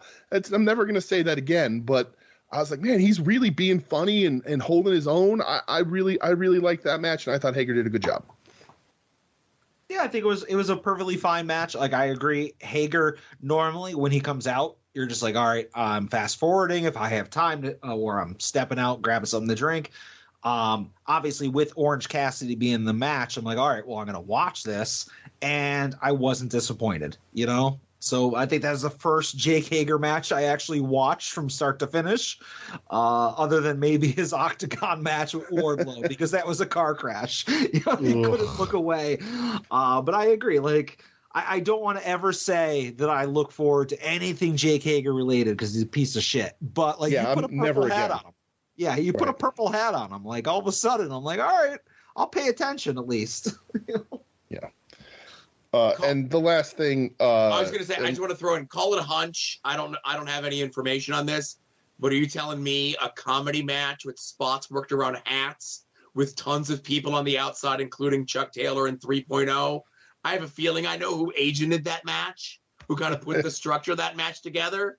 And I'm not taking anything away from Jake Hager, because it's one thing to be told what to do in a match, and it's Sure. another thing to do it in a way that it connects and makes sense. So I do give a little bit to Jake Hager to that. But whoever put the idea for that match together, it's probably a much better mind for the business than a lot of people probably give them credit for. I agree. Joe, you want to talk about Double J at all? You good?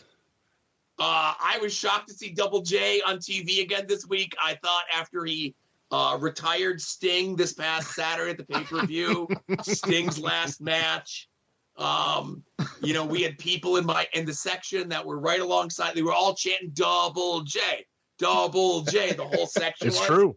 Very Uh, true. Right. You just couldn't hear us because everybody else was chanting Sting. But if we somehow on TV get a Double J versus Billy Gunn singles match in 2022, or at the very least some sort of 6-man match where it's Billy and the Acclaimed against like Jay Lethal, Double J, and Satnam Singh, I'm here for it, man. I think it's fantastic. Me too. I'm going to actually say this might be a bit of a shock to everyone here, but if you listen to We Need Wrestling last week and we sort of talked about this, I was a Sting guy. I wore my Sting shirt. Super excited to see Sting in person. We watched him jump off the balcony right near us. Seeing it live, I'm a little up on Double J. I really enjoyed that. I thought he did a really good job. I think, I had a lot of fun watching that match. So seeing him on TV and with the potential for him, Billy Gunn, I'm here for it too. I'm trending up on Double J more than I was a week ago. You don't know how happy you've just made me. So Thank you so much. hey, thank Double J. He did it. He put in the work. Always does. Jay baby. rocks, man. Right. Does anybody have anything non-AEW for the rest of the week?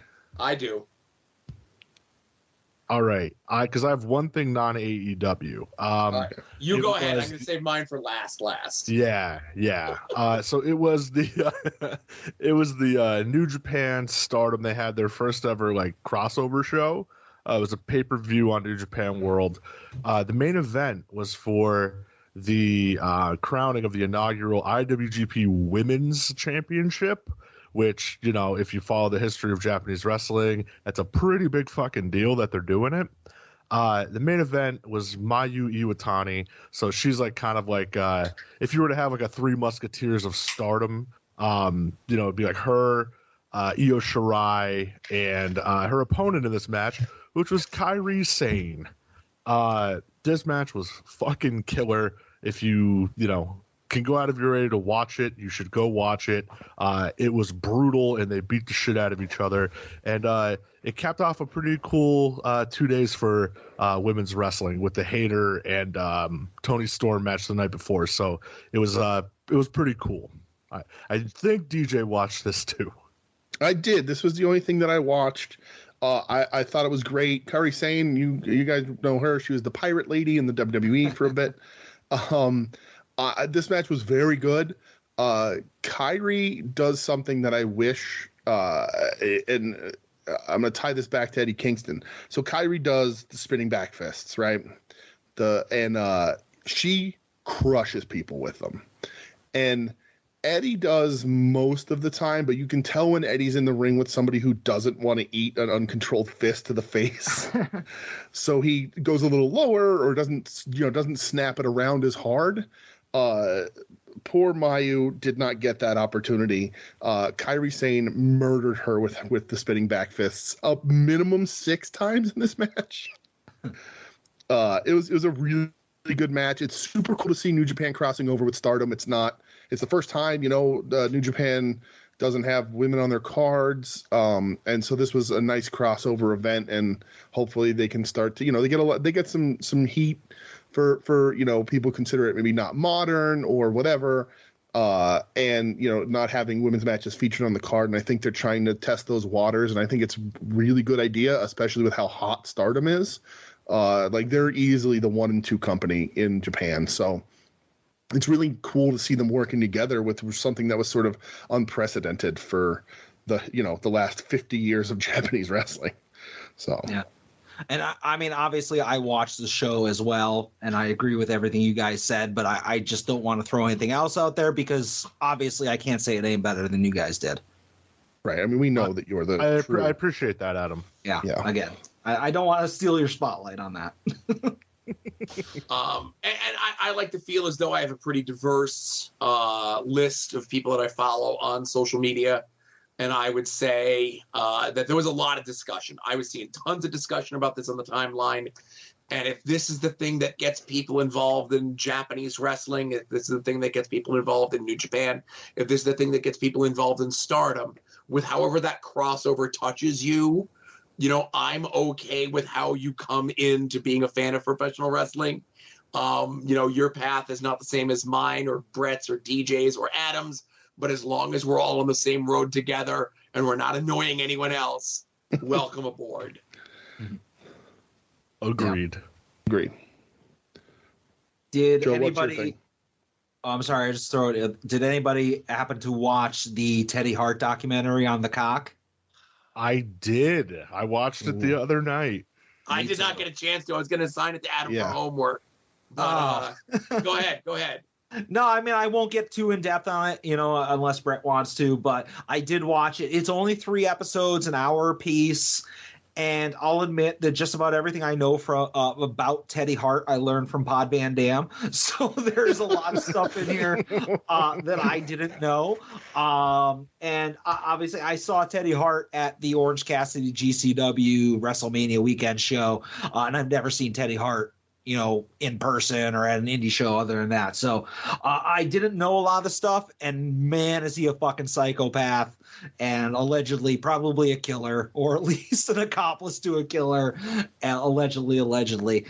It was a really good watch. I will say that the documentarian is also kind of sketchy because he might have enabled some stuff, I think, by just kind of being there. And I don't know. That's just my opinion. But I feel like it's a really easy, quick watch, and I recommend it if anybody hasn't watched it. Dangerous Breed on the cock. Yeah, dude. The director is like an insufferable piece of shit, and like trying to make it kind of about him too, which what a scumbag as well. Trigger warning: there is like one scene outside of a restaurant with some words that are used, and I was like, holy shit, why is nobody calling the cops right now? Yeah. Like, there's obviously a very blatant pattern to Teddy Hart's behavior that is very easy to draw lines to, like, where exactly a certain missing person might be right now. Yeah, I mean, it's just the most obvious thing, and he constantly contradicts himself and outright lies on camera with stuff that's very easily provable. Man, he's a piece of shit.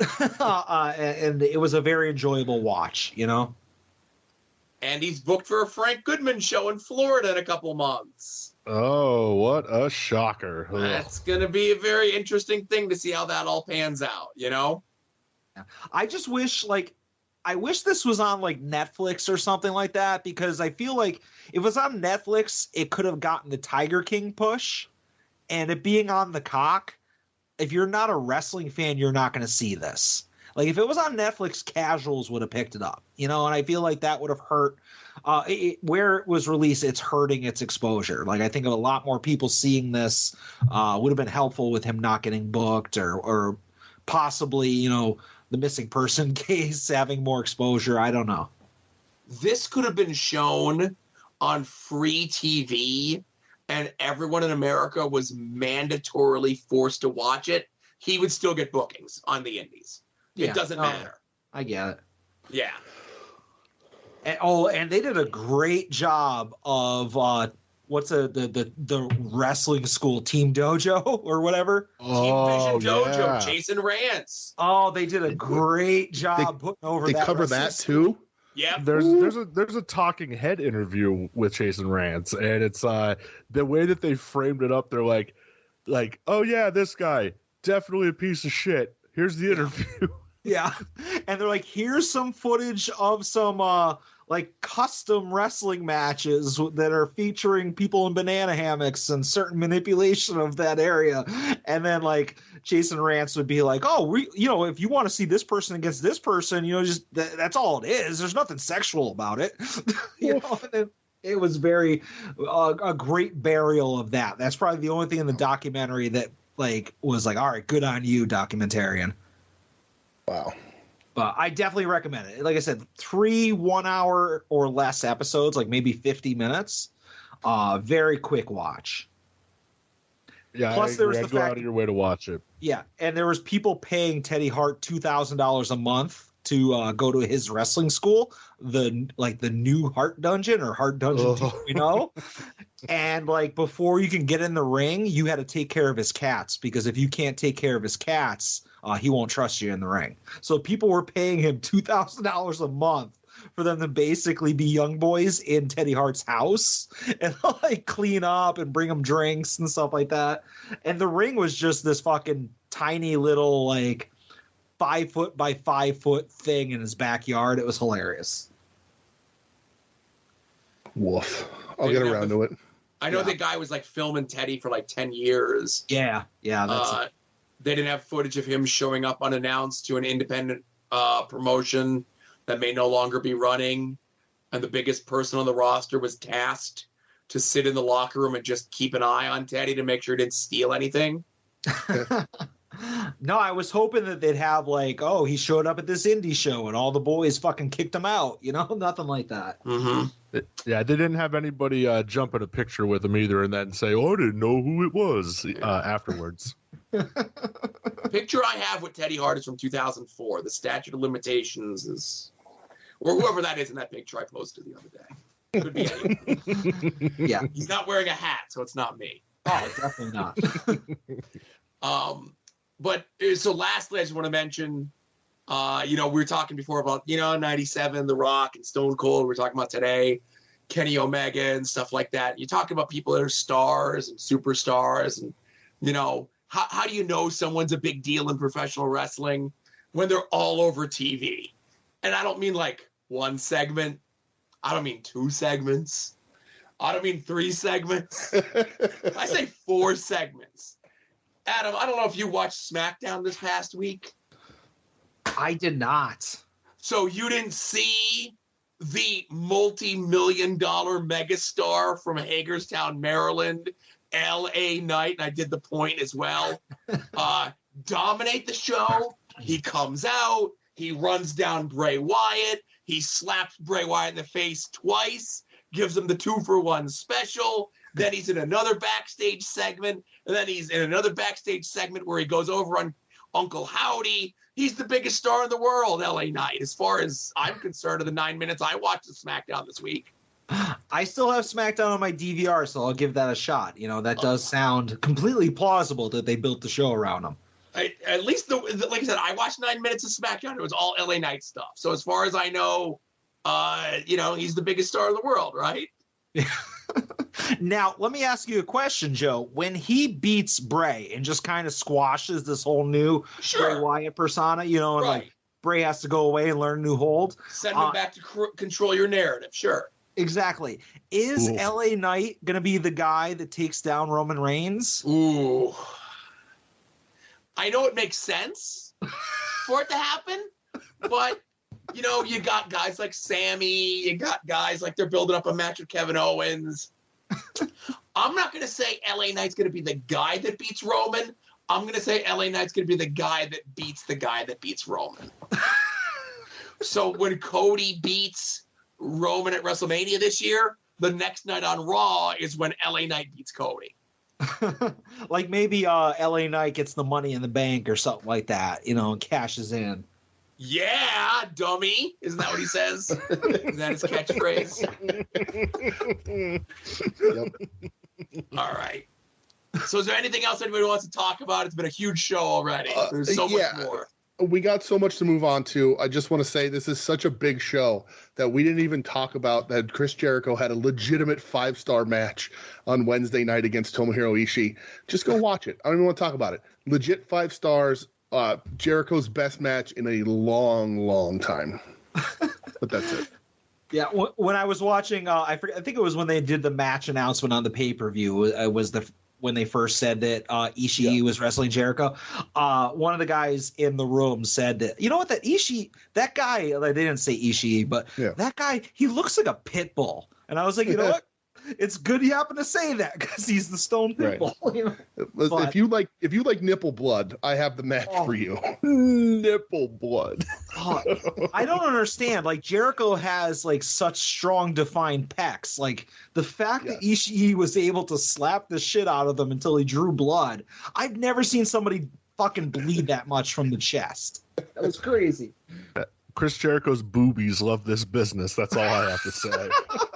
And listen, we give Jericho a hard time, man, but when it comes time to like put on a classic, man, he still's got it in him, you know? He does, for sure.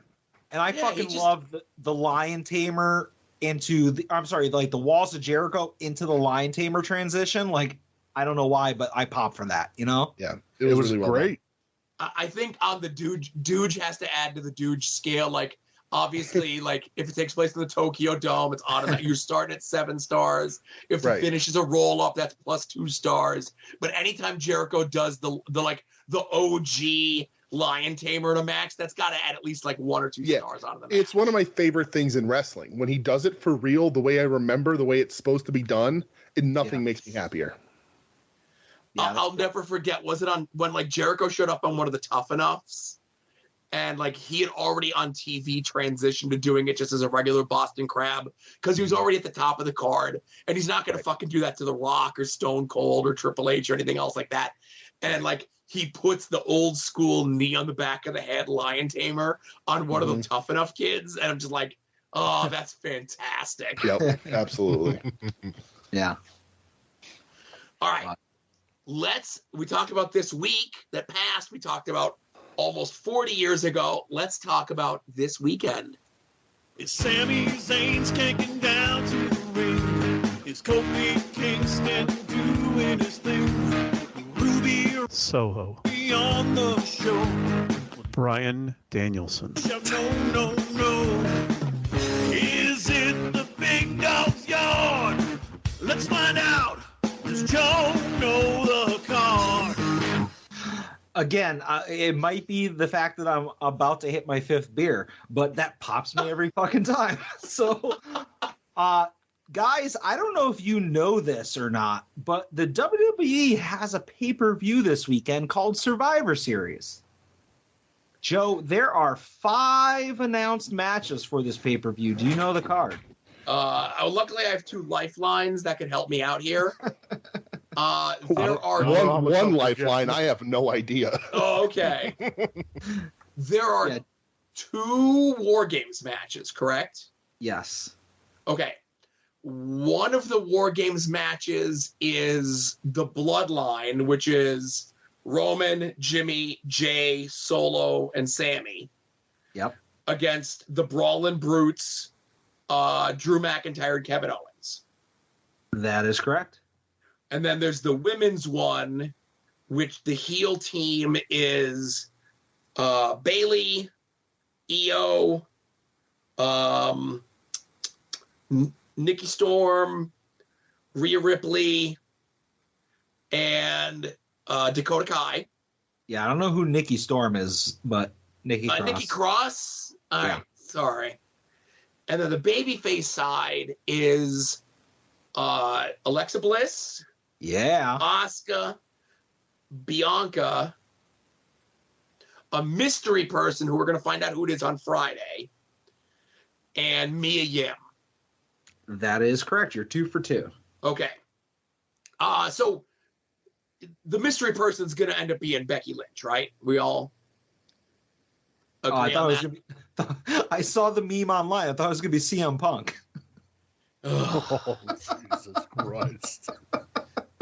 I know we have AJ versus Finn Balor in a singles match.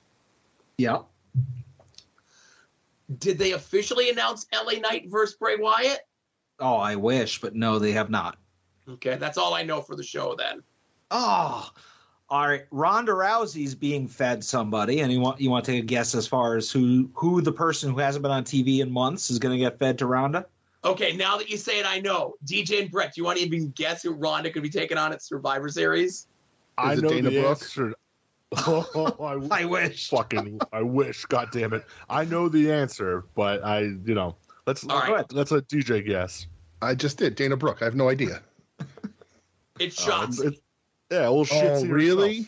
Yeah. Yeah, Oh, that's a shame. that match is going to stink out loud. Yeah. Yeah. Like, and I could be wrong, but like Shotzi up until like maybe a week or two ago was just like nowhere to be found, and like this is how they do it. This is their formula. They're like, hey, person we haven't seen on TV in 3 months, you get a week of looking strong and then you get fed to Ronda Rousey. Did they do like a multi-woman match on SmackDown like 2 weeks ago that was to determine the number one contender? And it was a bunch of people that just haven't been on TV and Liv Morgan. Yeah. Yeah, it was Right. actively bad. Yeah. Yeah. Is Seth defending the U.S. title against Bobby Lashley again? You're close and you are correct, but there's more. Is Austin Theory and Mustafa Ali in the match too? It is a 3-way with Lashley and Austin Theory. Okay, that's going to suck too. Now, I will say, I will watch the War Games matches. Just like I want to watch the Bloodline one because War Games is awesome, and that's probably why Regal left AEW just so he could show up and say it's War Games. But the women's one I'll check out, and maybe I'll stick around for AJ Styles, Finn Balor. I don't know. Anybody else any interest in anything you heard here? DJ, you want to jump back on the WWE train? I really don't, but if I hear from one of you guys or Brett, I usually rely on Brett week to week to tell me what's good on stuff I don't watch. But I don't mind watching it. I'm just so not engaged in anything. Like I had a ton of fun going to Raw, but I couldn't tell you really why anything was going on. I still have my favorites there and people I like, but I have no interest in watching Ronda squash Shotzi. I did have interest in the discourse this week of how the 4 MMA horsewomen would have taken over the business if they ever were able to get on TV together. But yeah, no, if you guys tell me something's good, I'll watch. But and I do love a War Games, so you tell me War Games is good, I don't have a problem with that. But yeah, I'm going to be watching the War Game. I'll watch the War Games matches just because I want to see Io Shirai put a trash can over her head and jump off the top of the cage. I do like Io. Yeah. All right, everybody, we're meeting at DJ's for Survivor Series. See you Joe, Brett, any predictions for like maybe the War Games matches? I get there's not like any sexy title matches in this to kind of predict, but who's winning? Obviously, Joe, you said that Becky Lynch is the TBA on the women's team. That's where I'd put my money. Yeah. Think any kind of shot? Like, you think Shotzi's going to pull up the upset? Fuck no. I think the team of the Brutes, Owens and Drew are going to beat the Bloodline. Because this is a way to put a little, chink in the armor of the Bloodline a little bit without Roman having to eat a pin. So I think that's where it's going to go. The women, I'm not sure. I hope it's Becky Lynch to be back, to be honest. The rest of the card, like you said, Finn and AJ, I'll probably check out because, I still like those guys, but everything else, I'm all set. Yeah. You don't think Chelsea is going to be the mystery female person? Poor Chelsea. Yeah, listen, Adam. When Lily comes to life and is a real life character on the show, that's Chelsea. Oh God. Listen, Adam, there was somebody at the Full Gear pay-per-view wearing a Chelsea 469 shirt, and Joe and I just were disgusted. It's a nice shirt. I don't know what you're talking about. But all right. So obviously there's no show homework this weekend because of Survivor Series. Yes. I will just say parenthetically that I will be signing up for Fight for the first time to watch AIW's Hell on Earth this weekend, tomorrow actually. So not homework, but if you're on the fence about signing up for Fight, I think this is a good show to go give it a shot. Yeah, and I think like if you sign up this weekend, your $5 will get you like this and the next AIW show. And I think they do like a 7-day free trial as well if you want to kind of squeeze a little bit out of them. From there, I'm very interested in West versus Broski. Very interested in JB versus Eric Stevens. Yeah. Yep. Obviously, I will be defending my AIW tag team titles against 9 to 5. So look for that. Masha Slamovich against Jocelyn Navarro. Looks like a fun card. For sure. So speaking of Artie, I'm sure he's going to plug the show. He called in. We got a bunch of calls because Brett and DJ are here. I don't screen the calls beforehand. Sometimes, like I said, the transcript comes up and I'll see a keyword or something, or somebody will say our names very quickly and it'll run together as like one word that doesn't make any sense. But let's get right into the voicemails. Hello, Brett, DJ, Joe, and Adam. This is Kevin Ford. I want to wish all of you a very happy Thanksgiving, a wonderful weekend, and that all of your Coliseum Collection Terry Funks arrive to you in the most pristine condition possible. And speaking of Terry Funk, since we have such Terry Funk fans on the podcast this week, I wanted to ask each of you, what's your favorite Terry Funk insult? And please give it to me in your best Terry Funk impression. I would tell you mine, but I don't want to steal anybody's thunder. So once again, gentlemen, hope you all are doing well. Looking forward to hearing this week's show. Bye. Can I just say first, I apologize. I am admittedly very new to the Terry Funk appreciation wagon. I apologize. I'm trying to do my best, and I study at the foot of the Dooge on this one. I do not have a Terry Funk insult, so I'm going to sit back, let you guys take this over. Oh boy, who wants to go first? DJ, I'm going to say you go last. Okay, all right. I got like 6, and if I'm stealing yours, I apologize. If you say what I'm going to say, I'm just going to come up with another one. Right. You're good. Right. But there's nothing better when Terry Funk specifically to Mick Foley calls him satchel ass. So mine is also for him to Mick Foley, where it's your mother's a whore. Your kids are bastards. You also called Dewey a whore. Dewey was a 6-year-old boy.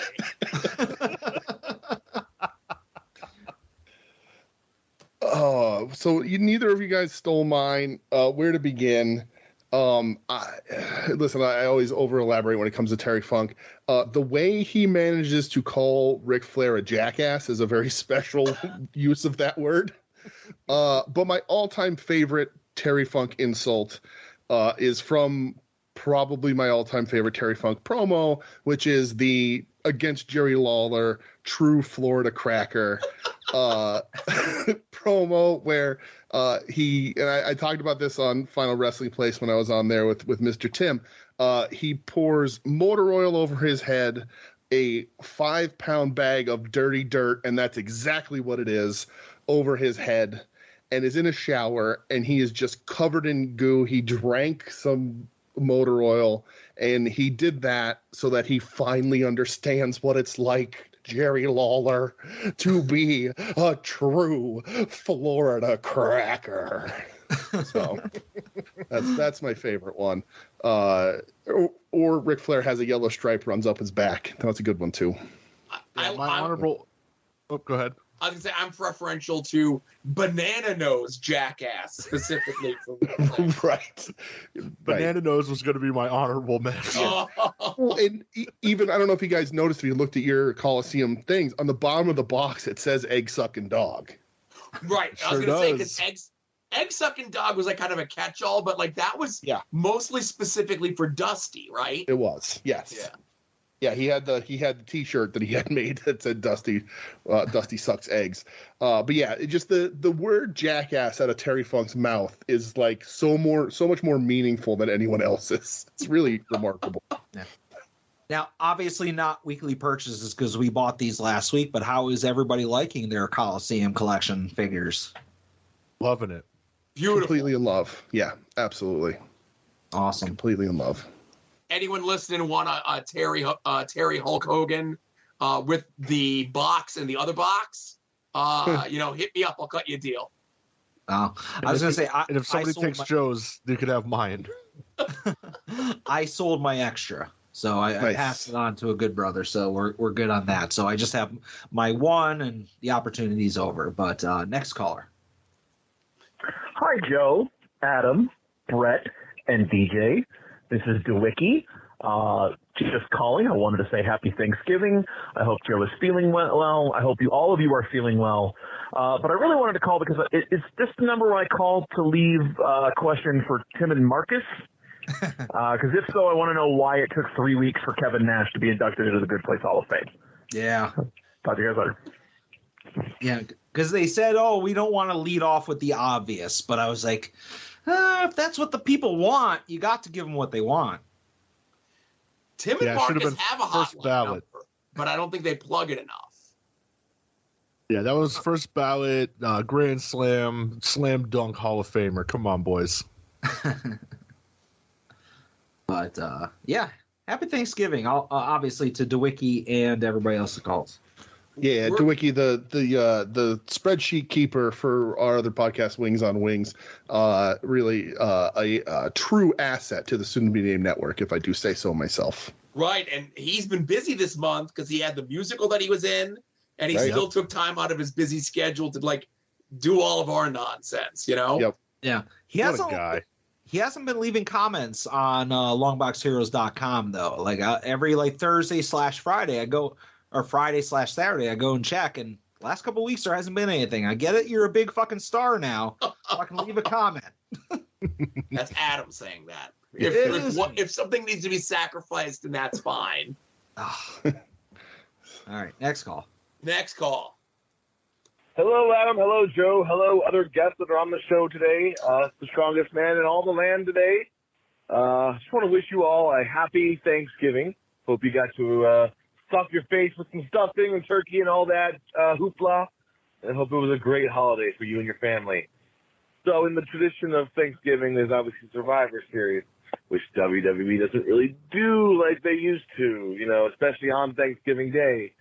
So, I don't know. In the spirit of Hell on Earth, which is tomorrow, by the way, get your tickets if you haven't already. Live stream us. It's going to be a hell of an event. You cannot miss it. Anyways, in the spirit of AIW tomorrow, in the spirit of Survivor Series, I want a 5-on-5 dream card for a Survivor Series match between Joe and Adam. Pick your 5 AIW guys on your team and go from there. I don't know. Figure it out. Happy Thanksgiving, guys. See, when he said AIW at the end, I was like, all right, we got to get very specific here. Ooh. 1 second, Adam. You just think for 1 second. We're guests on this show. I understand people aren't going to learn our names, and that's fine. But I hope Artie never gets the sepia button back. Oh, shit. Artie called out for not listening to the rest of the Soon-to-Be Network. Ooh. I'm also going to make Adam's first draft pick for his AIW roster, and it's definitely Josh Prohibition. That's fine. Like, apparently a lot of people, like AIW fans, are huge fans of Josh Prohibition. I don't get it because he's just a dude, but whatever. So if I'm stuck with Josh Prohibition, and did he say it was a 5-person team? Yeah. Yep. Okay, so if I'm stuck with Prohibition, I'm taking Bishop, I'm taking Justice, I'm taking Broski. Oh, God damn it. And we'll throw in Dom. So that's my fucking team. Are we supposed to like go back and forth and pick teams like 1 and 1 and 1 and 1? No, it's not a draft. It's a first person to say. All right. I want the whole Hart family, and you can have all the Knights. Okay. So, all right. Well, listen, Dom is a big hit, right? But I'll take Kaplan. Okay, that's good. I'll take Artie. I'll take Chuck. I'll take Derek, and I'll take Ziggy. Okay, and Broner could have been in there as well. Sure. Like I left you with a lot of people. You don't even fucking take Artie, your goddamn twin. Yeah, you didn't even draft yourself. Like, I mean, I got stuck with fucking Josh Prohibition. Nobody wants to see Josh Prohibition wrestle. I would have taken Josh Prohibition. Oh, I'll trade you. No. You can have Josh Prohibition. I will take literally anybody from your team. The only entertaining thing about Josh Prohibition was his daughter wrestling. Like, that was literally it. Oh, thanks, Artie. I said it on social media. I'll say it here. Please, Wes, jump Broski before the match. Dom on the shit list, put hot start and assign it to that match. Please spare us all from another fucking lame-ass, cookie-cutter, boring Broski heel promo, please. How dare you? How dare you, sir? Next call. Hey, fellas, this is Kyle with NEPA Wrestling. Wanted to shout out Happy Thanksgiving to Brett Dooge and Joe. Now, I would also like to say that going over, as it pertains to the Ian Riccaboni micro brawler, I do feel a little bit under attack from Mr. Adam. I merely was joking. I don't mind him getting the first one. I know how important collecting is to him. And I do not have any desire to be, quote unquote, stomped out at the holiday hangout. Though I swear I have been working out, so I would watch out. In all seriousness, love the show, guys. Really looking forward to listening to today's episode because a supersized show between two of my favorite podcasts and most of my favorite people is very exciting and endearing to me. So thanks and keep it up, and hope to see you all at the LVOC there in December. All right, peace. All right, I'm going to obviously start this off. For those that don't know, I do collect the occasional micro brawler. And just for whatever reason, I was searching for something else on eBay. And I came across the fact that there is an Ian Riccaboni micro brawler. I had no idea that this existed. And these came out back when micro brawlers were sold in just a little baggie with the cardboard topper. So it's like one of the relatively older micro brawlers. So I tweeted out earlier today that I had no idea that this existed and I needed it.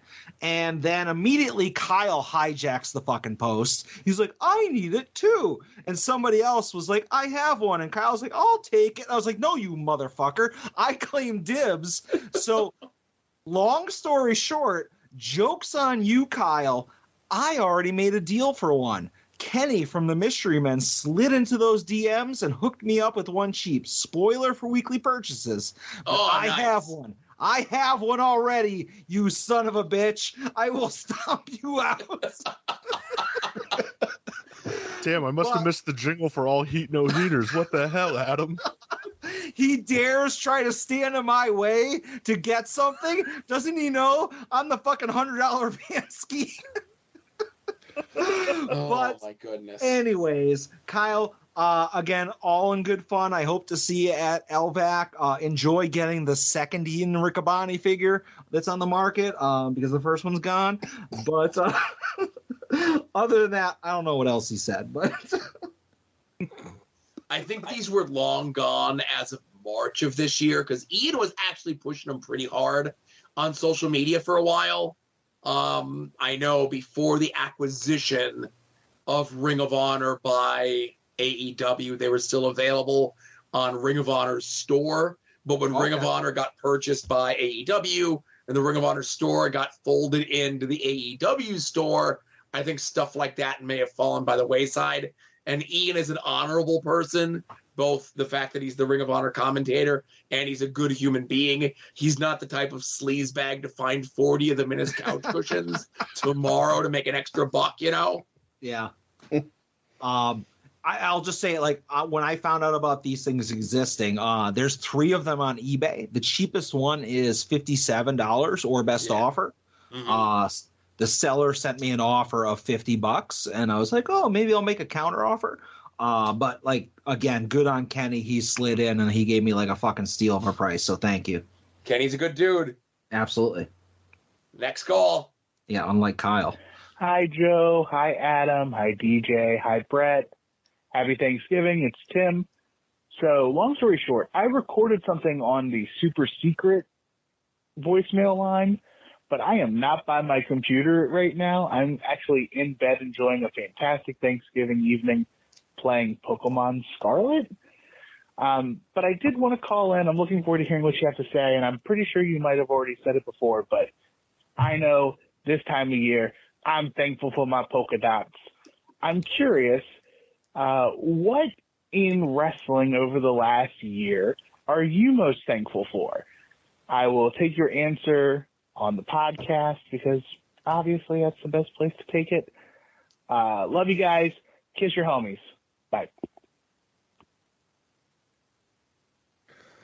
Who wants to go first? I'll go first because I'm thankful that I'm not Ricky Rude, which is what I said around my Thanksgiving table today when we do that tradition, and that was it's for like my little niece to teach her about being thankful, and I said that, and everyone looked at me, and I was like, "It's Roddy Piper from sort of okay, sorry." Dude, it's so fucked up because I did the same thing.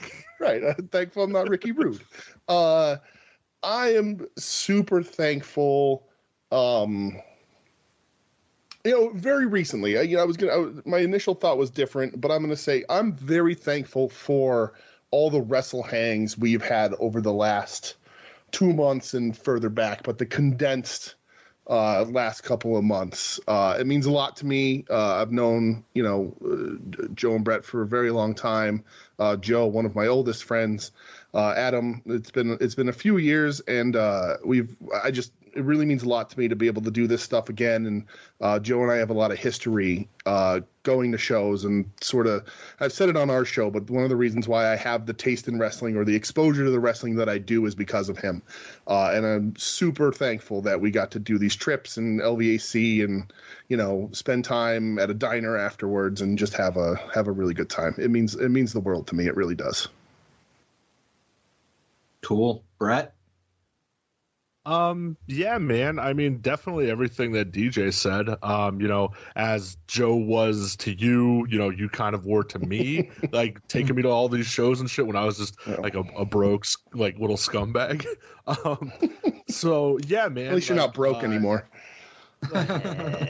So yeah, man, like all this, it's been awesome. I'm very thankful for like a lot of the stuff I got to see live this year. Seeing that New Japan show in DC, seeing Shibata in person, which that was like a huge moment for me. Seeing Akiyama in person was a huge moment for me. And man, I don't know, like for as much like fucking lame shit is in wrestling, there's some good shit too, dude. Like, so I'll say I'm very thankful for that. Yeah.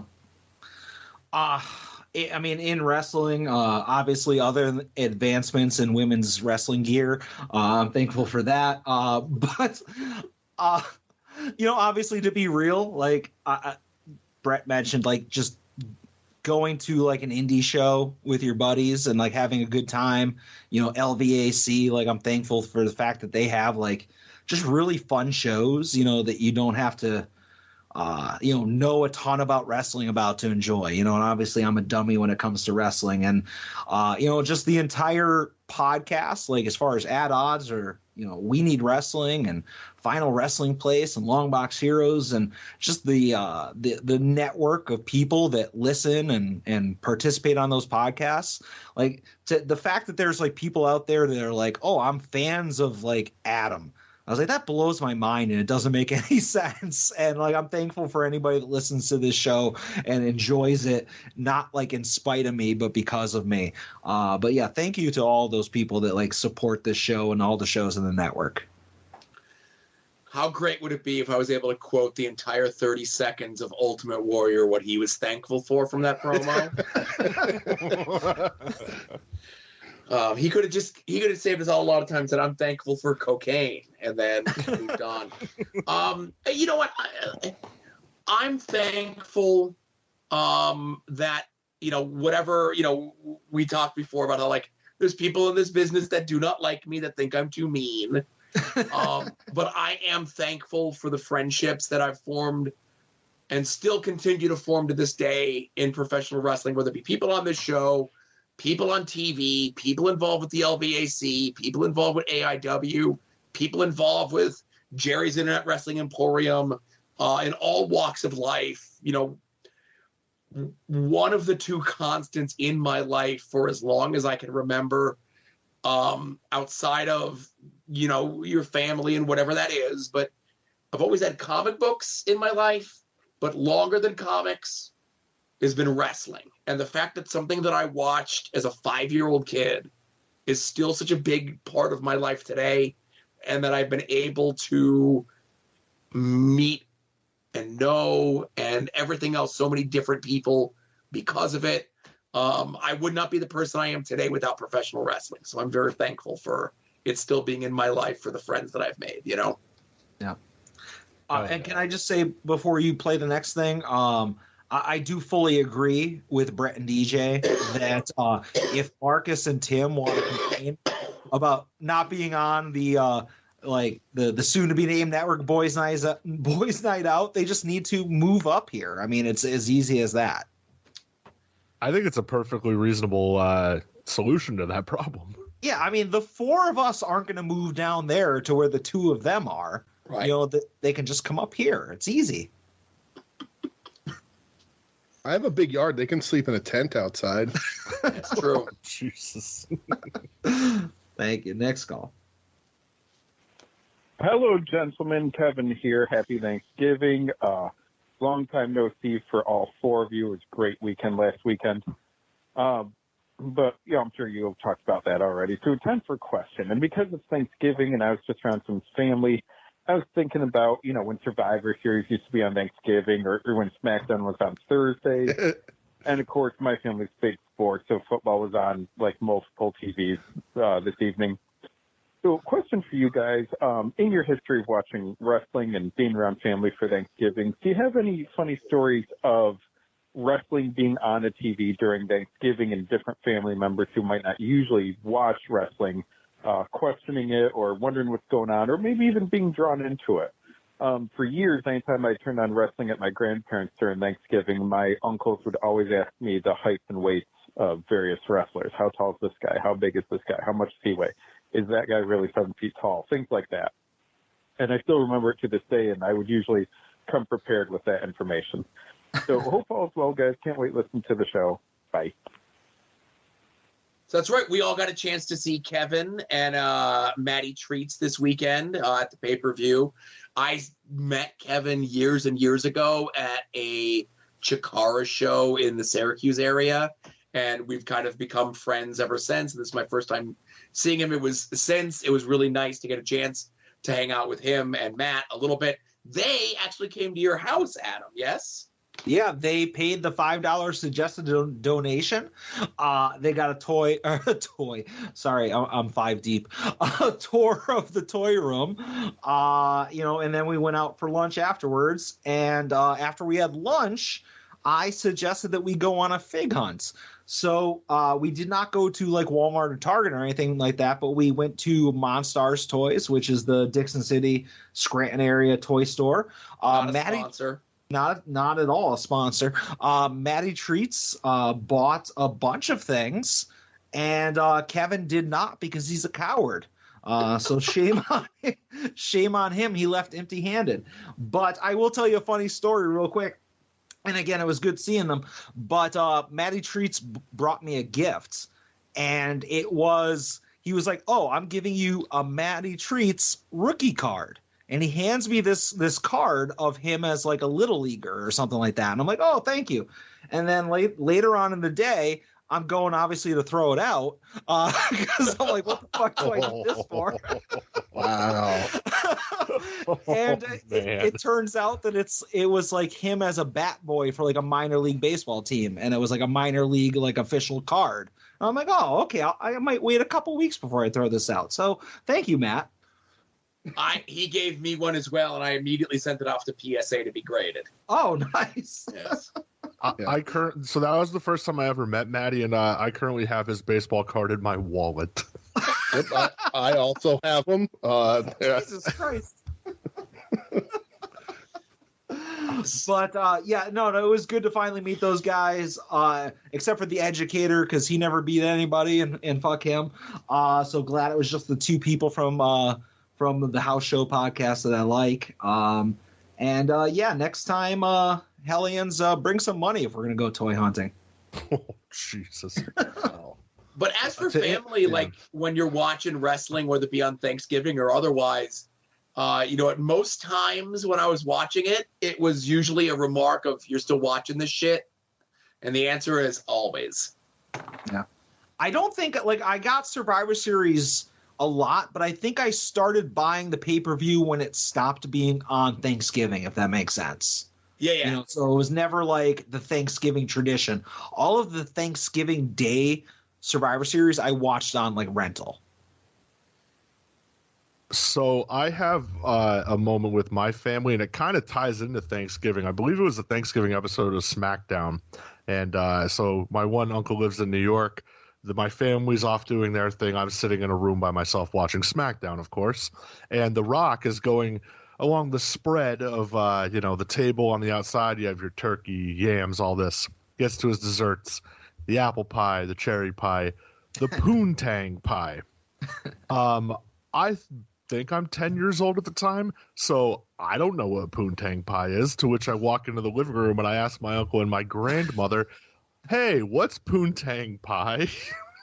Did they know? And my uncle just looked at me and goes, why the hell are you asking that question? I was like, I don't know. It's on wrestling. And he goes, you need to stop watching wrestling.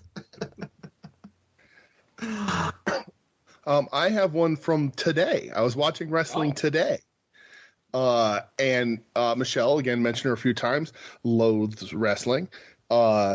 And I was watching, and Kurt Hennig was in the ring on my television. And Brett, I don't remember what year it was, but we showed Michelle a Royal Rumble, and Christian was in it. I think it was Rumble. Yeah, I think it might have been Rumble 2000, I want to say. And Christian was long-haired, like mesh shirt Christian. And every single blonde person that came out after Christian, Michelle asked if that was Christian. So she thinks every blonde person in wrestling, long blonde hair, is Christian. So Kurt Hennig is on my TV, and she walks through the room and goes, oh, is that Christian?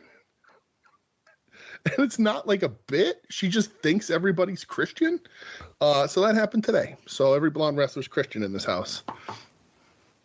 Bless Michelle's heart. Yeah. Fantastic. So next call. Hello, Adam. Hello, Joe. Hello, DJ.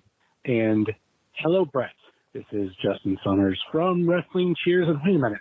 Why do I sound like a porn? Let's fix that real quick. All right, with not sounding like a porn anymore.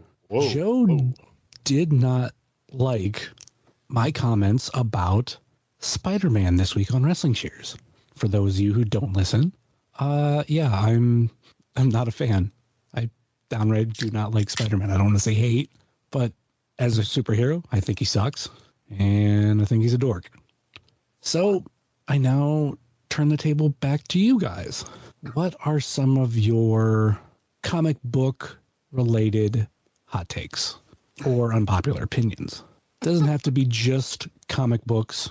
Like, I'm not someone who reads comic books, but I take in a lot of the other media, TV shows, cartoons, movies. And my biggest one is the Spider-Man one. It's one of those things I won't necessarily defend. It's just, I will always say it's my taste. I don't care for him. Like, I will root against him in most movies. And like, no matter what, ever since I was little, I thought Spider-Man was just a giant dork. But hey, to each their own. I'm not going to, Ed from Pod Van Dammit and be all like how he is anti Bret Hart and be like, oh, he's boring, blah, blah, blah, blah. Like, I don't understand why people like him. I understand why people like Spider-Man. He's just not necessarily my favorite superhero. I don't think I own anything Spider-Man other than movies. But like no figures or Funko Pops or anything like that. Just not a fan. So, what about you guys? I'll also say my favorite superhero of all time, at least was for a long period, was Batman. I don't know. I might be changing that. There's stuff from when I was younger that I'm kind of growing out of, or just like I'm not as attached to them anymore. And like Batman's kind of one of those things, but it could just take the right thing to suck me back in. Can't wait to hear what you guys have to say, and I will take my answer off the air later.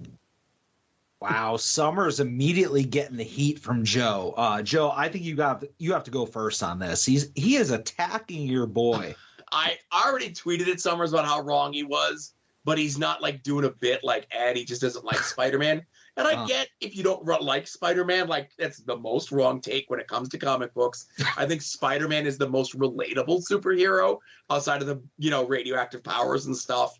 The fact that he is a dork, I think, makes him a really cool character. And he has, at the very least, the second best rogues gallery in all of comic books to be determined by a poll that's going on and a bracketing over on Longbox Heroes. But my comic book hot take is, and this might be weird, and I know DJ is more of a comic book guy, I think, than Brett or Adam. Take sure. that. Oh, you're right. Will. You're definitely right. Right. Superman is awesome, and people who say Superman sucks are wrong. Superman is really awesome if you don't if you just say like, oh, he's a big Boy Scout. Oh, he has all the powers, so that's not cool. Superman's awesome. There's tons of great Superman stories out there. Even if your only exposure to Superman is, let's say, Superman the Animated Series, like, that's awesome. Like, that's really good stuff. And I can't imagine somebody watching Superman the Animated Series, like not even reading the comic books or watching the movies or anything else like that. You watch that, you come away as like, this guy sucks, then your barometer is completely fucked. Yeah.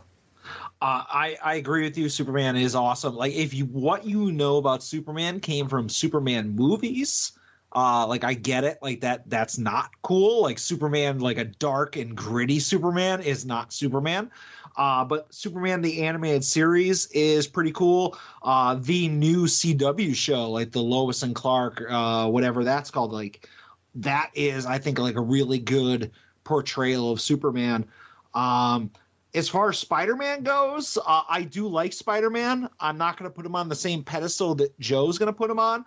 I would never say that I root against Spider-Man, but he's definitely like a really cool character. I will say that the thing that Spider-Man needs to lose points on is that like he has Mary Jane and Gwen Stacy fighting over him, and that's an unrealistic expectation to put on kids. But my hot take, obviously, is that the greatest Batman of all time is Mr. Jean-Paul Valley, a.k.a. Azrael, the man who took all of those Batman comics, Joe, and you will lie if you say to the contrary. He took those Batman books, plucked them out of obscurity in the Previews Top 100 30 years ago today, and he made those books relevant by basically showing that chump Bruce Wayne how to fucking get it done. Did Bruce Wayne take out Bane? No. Bruce Wayne got his fucking ass kicked. It wasn't until Azrael came in and fucking wiped the floor with Bane. So Azrael is the greatest Batman, quite possibly saved Batman from getting canceled back in 1995, whatever. I don't care. I can't even address any of that. That's just nonsense. I ain't dealing with that. So I'll go before DJ because I'm sure he could have another 3 hours just on this topic alone. Spider-Man rocks, dude. You know why? Because I had a 20-minute conversation with my 5-year-old nephew today about how much he loves Spider-Man. That's awesome. So just for that sole reason, Spider-Man rules. Yeah, dude. I mean, I'm not like into comic books at all. I consume the Marvel content, the DC's content. I know what I'm talking about, but this is kind of a hot take. I feel like they just put out too much content, and I cannot keep up. I tried my hardest with all the shows. Movies I'm fine, but man, the shows, like, I don't know. Again, my own personal life, I just can't keep up with everything. I feel like I'm missing out on so much, and I just refuse to go back to watch it sometimes. And Adam, Azrael sucks, dude. You shut up. You're too old for that, or too young for that. You weren't there, man. You weren't there in the trenches. He's actively bad. Oh man, yeah, Brett's right. I could talk forever, but and I'm trying to think what would be my one, and I was like, there hasn't been a good movie Batman since Michael Keaton. Iron Man isn't nearly as cool as people think he is because Robert Downey Jr. is very cool. But I've settled on a thing that really bothers me in comics, and I get comics almost every week. I read a lot. I consume a lot of comic books in my life. Comic books should try harder to be aimed at younger audiences. Joe and I have been reading comic books for a very, very long time. And eventually we're going to stop collecting, whether it because we stop liking them or because we're dead. And there's going to need to be people filling our shoes, and you don't get that unless you're hooking younger fans. And a lot of content in mainstream comic books today, go pick a Spider-Man book off the shelf, go pick a Batman book off the shelf. They aren't necessarily aimed at kids and have a lot of adult themes that aren't relatable to kids, so it's harder to get into. Spider-Man is a good one because he has a lot of cartoons out there. But if you were to bring your 5-year-old nephew into a comic book shop, the selection of comics that he would be able to read at his age and enjoy would be very, very limited because so many comics these days have content that have adult themes, whether it be sex or death or whatever else, that are a little too above because they aim at us instead of a younger generation of people. Yeah. I think, like, not to get too far down the weeds, like having more trade paperbacks that are like self-contained stories that you don't need to know, the last 20 years of continuity to know what's going on in the story, like something that a kid can pick up that's affordable. That's like, here's one Spider-Man story, here's one Batman story. Because like, even if you do go and grab an age-appropriate comic book, there's so much lore that you have to know to know what's going on in that book. And then the ones that are built for kids a lot of times are just, not worthy of continuing to read, if that makes sense. So I do agree with that. Where there's stuff, like I can pick up and enjoy a book like Tiny Titans as an adult, and kids could also like it. It doesn't necessarily swing that other way all the time, and it bothers me from time to time because I think it's even not even kids as young as Brett's nephew, but even kids a little older, getting in towards their teens. They're the content in your basic Batman book off the shelf might be a little too dark. Yeah, for that audience to grow it anyway. Yeah. But I will take offense to you saying that the last good Batman was Michael Keaton. The first two Nolan movies were pretty damn good. And hashtag the golden age of Azrael. So, next caller. No, they would never put Azrael on the silver screen. They don't want to completely tank their franchises. Yeah, they would, but it would have to be called Batman Presents Box Office Poison.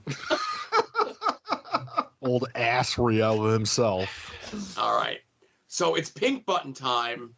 Ed called, but Ed called so 3 excited. times. So here's Ed's first call. Jesus. Hey, Joe and Adam, it's Ed. Getting this call in, just in time. So there's a guy fixing my phone this all day today, and I just didn't want to do a phone call in front of him. I think it looked really, really weird. But hey, I have a question, and it's about Thanksgiving, and I need to know where you guys stand with this. You don't wake up and watch that stupid fucking parade, right? No. Because that's the lamest shit.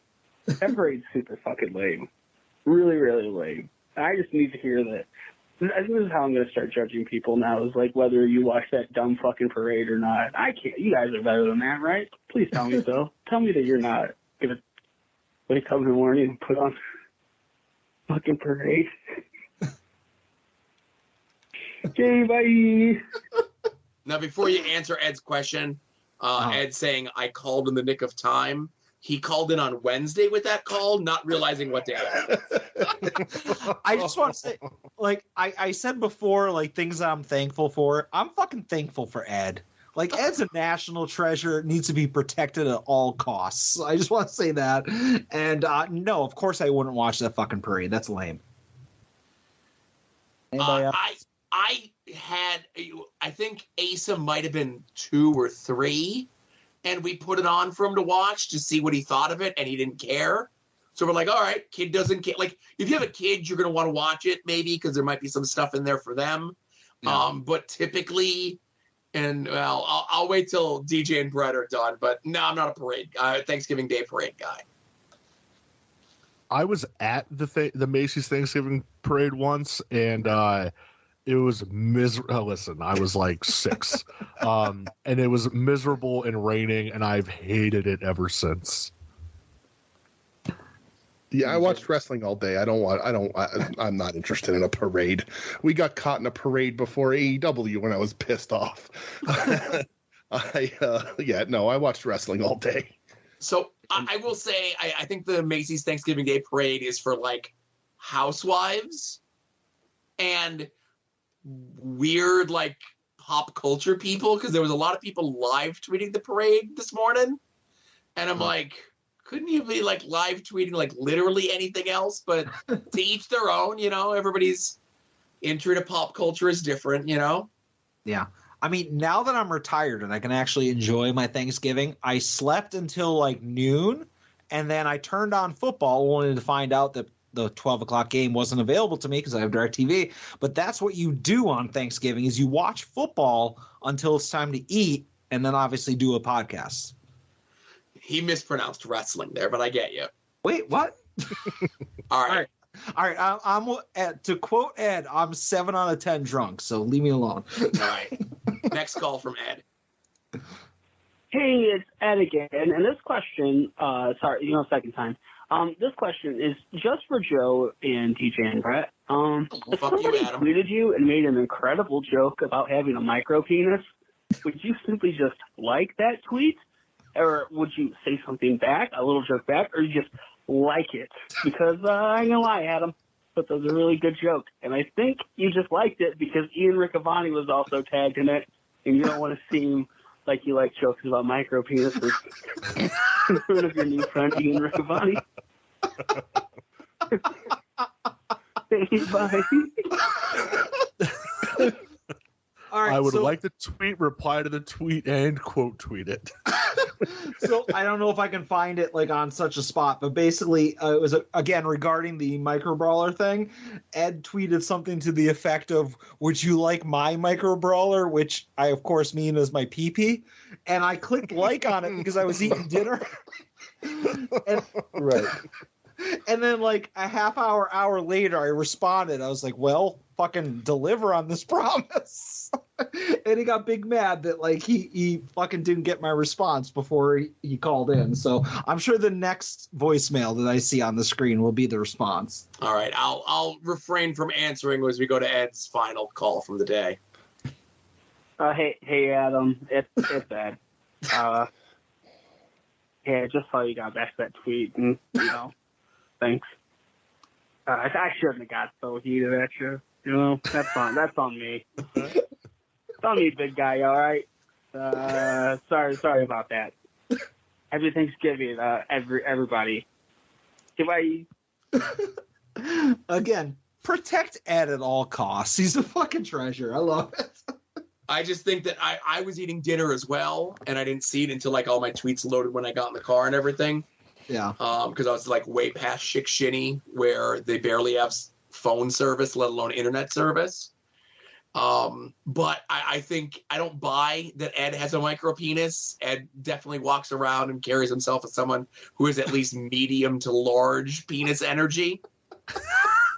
And there's only one way to find out. Ed needs to post a picture of his dick on Co-Host or Hive or Bumble or whatever the fuck we've all moved to instead of Twitter. We're all still on Twitter, whatever. Holy shit! I think if you mark it not safe for work on Hive, you get away with it. So. Oh, okay. Yeah. All right. Wow. Well, thank you, Ed. Yes, thank you everyone who called in. Thanks for participating, hanging in with us. You can help out the show, of course, by heading over to Jerry's Internet Wrestling Emporium, aka internetwrestling.tv. Use the promo code @odds. Does not get anything free up front, but it lets Jerry know you came to him from us. If you want to let him know that you came because of Brett and DJ, use the promo code Mortis. So I don't know if you could put both promo codes in there. Then the money goes to both of us. I don't know how that works. I don't know how a lot of things work, right? You could also help us out by making a purchase through our TeePublic store. TeePublic's real fucky with their sales. Like, we don't get advance notice anymore. Like, right before we started recording, we're like, oh, there's a 24-hour sale going on for Black Friday, 40% off everything. And I'm like, oh, by the time the show comes out, the sale's going to be over. I don't know. Sign up for their mailing list, right? And you'll get notifications when we get notifications, and then go buy a shirt or something from them. And it's like $13, and we get like $4 in the back end when you buy a shirt. I forget how it all works out. Anyway, the real way that you can help us out, of course, is by making any and all of your purchases through our Amazon affiliate link. It's in the show notes to every single one of these episodes. It does not cost you anything extra, as Black Friday, Cyber Monday, and holiday season is upon us. But it does, I lost my train of thought, does not cost you anything extra. But they give us a little bit of a kickback. They call it an advertising fee.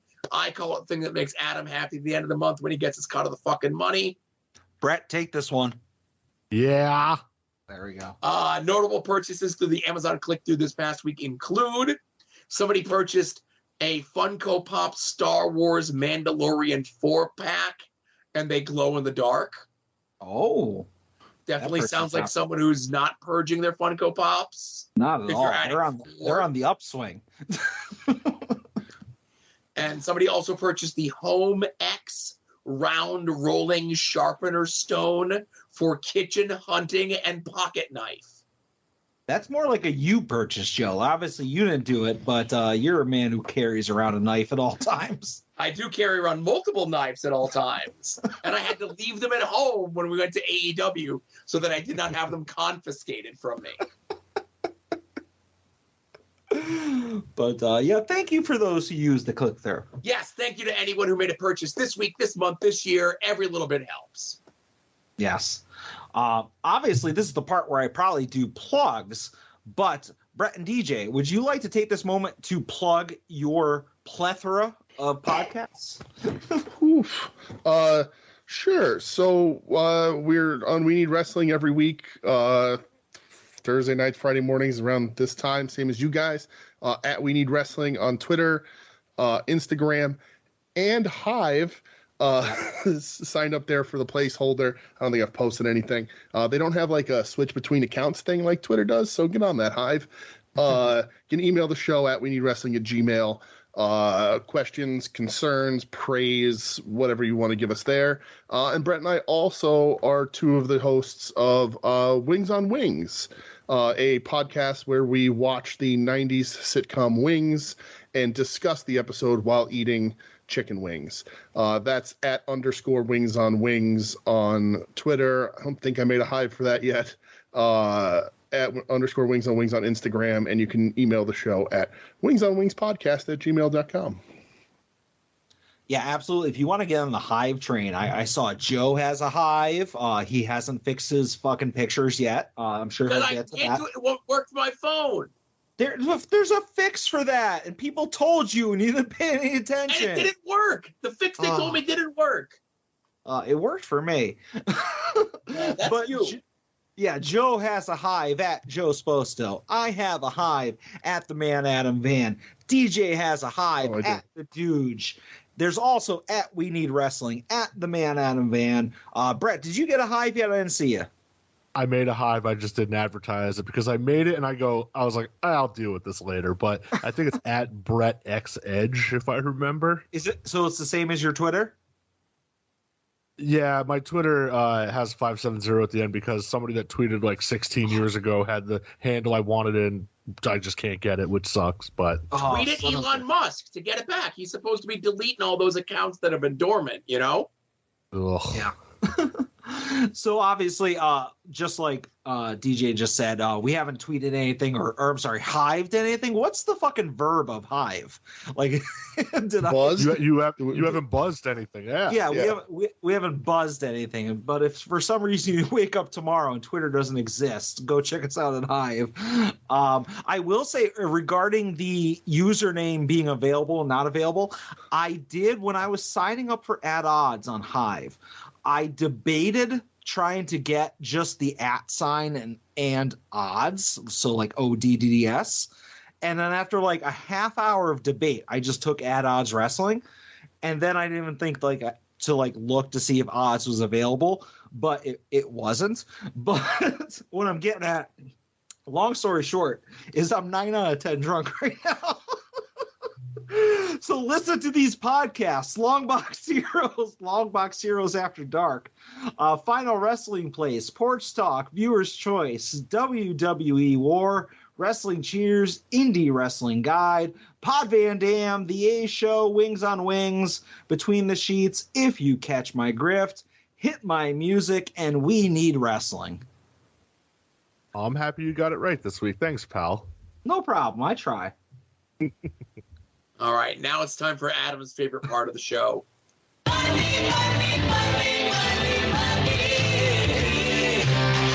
Some might cost a little. Some might cost a lot. But I'm the $100 Vansky. And your figures will be bought.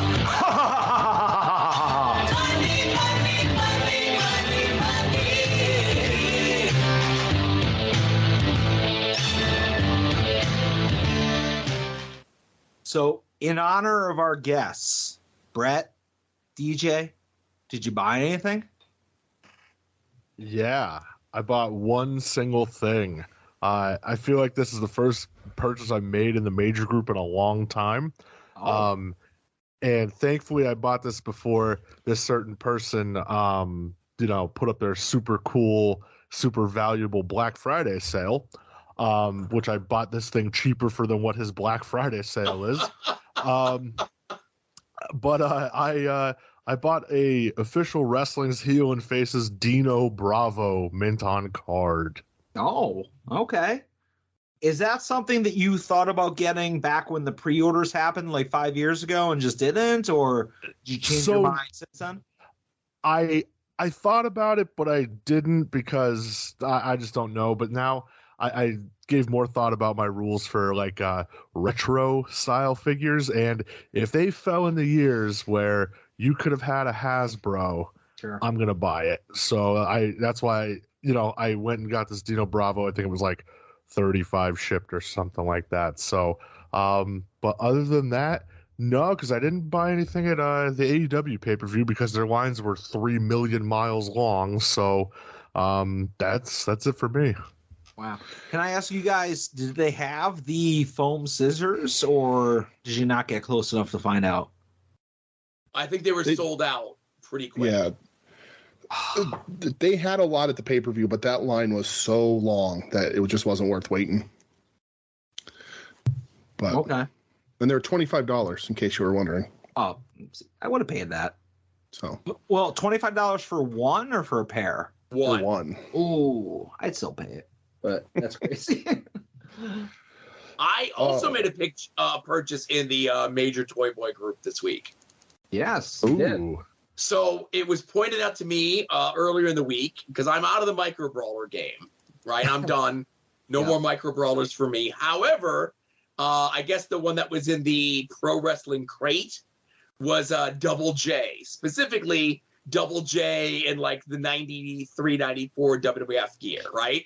Yeah. So I'm like, all right, I'll get this. And I start tooling around on eBay looking for it. And I asked a professional, and then I asked Adam what price I should pay. And he said, no, it'll come down to like $20 shortly. So I had a couple that I was just watching on eBay, and then somebody put it up in the group, $20 shipped. Adam tags me in the post. I reach out to the guy. He's like, $20 shipped. I'm like, boom, boom, boom. I'll send it along. He goes, hey, want me to throw in one of the bendies for $10 too? I go, no, I already got the bendies as well, but thank you very much. So I purchased the Double J bendy, and then literally as the money is leaving my PayPal, Adam decides to send him. He's like, well, there's a Chase variant for the Double J Micro Brawler 2 that you should keep an eye on, right? And I'm like, you son of a bitch. Now I got to keep an eye on this thing. But he did tell me that right now, new, it's less than a week old, is skewing high now. That'll probably come down to $30 as the years go on. But again, it's Double J. I don't agree with Adam with that. I think I should buy it now because anything that Double J is involved with only goes up in value, right? All right. So again, congratulations on getting that Micro Brawler narcotic injected directly into your veins. Yes.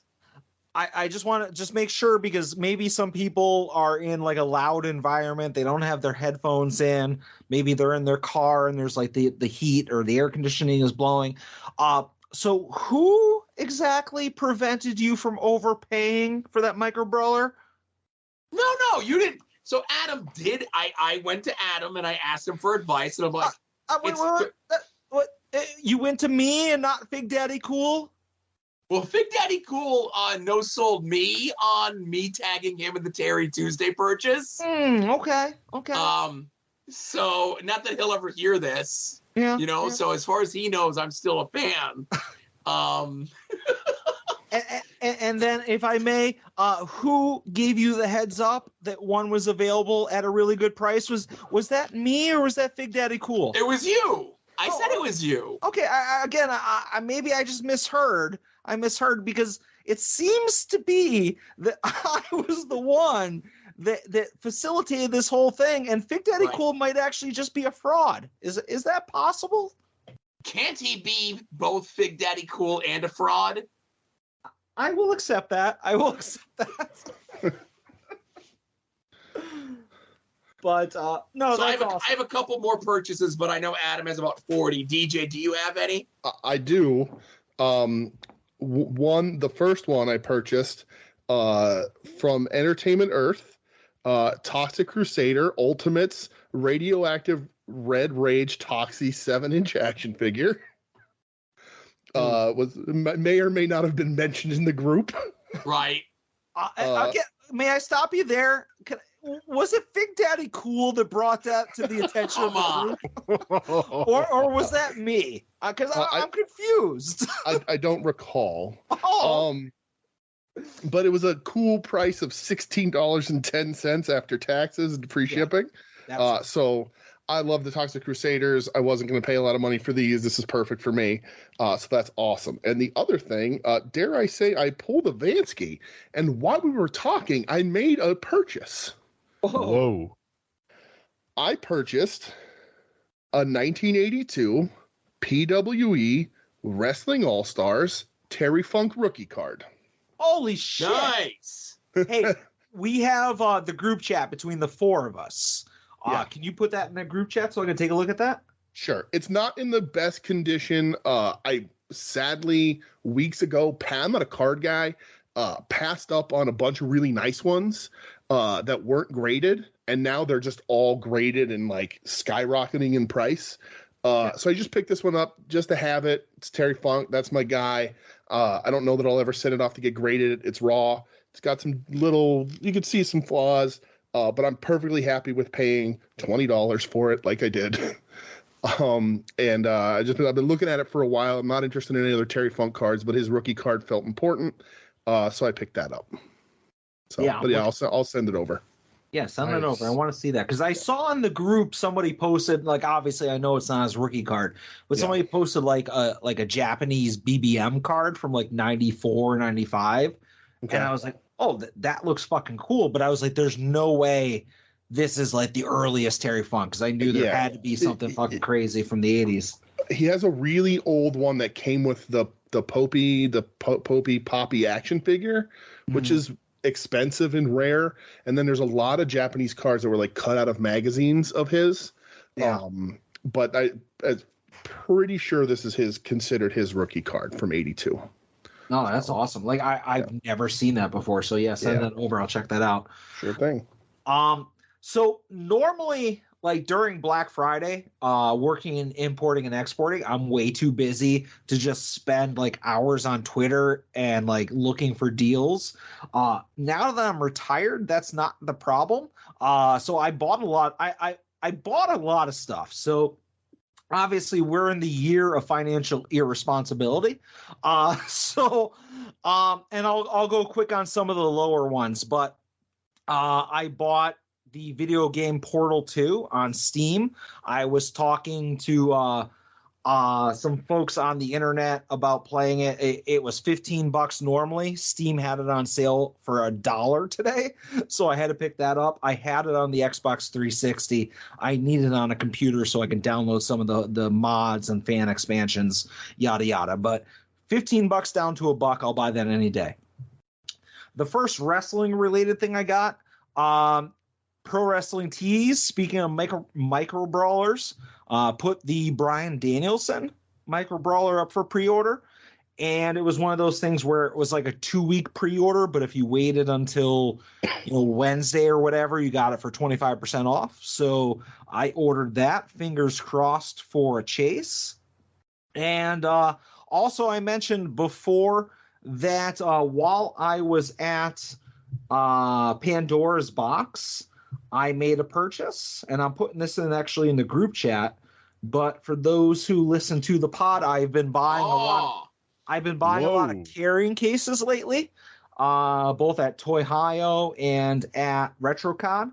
But I purchased from 1991 a WCW carrying case that has Ric Flair, Lex Luger, and Sting on the cover of it. So that was something that I actually have had on my eBay watch list for a while. They had one at Pandora's, and it was priced the same as the eBay one.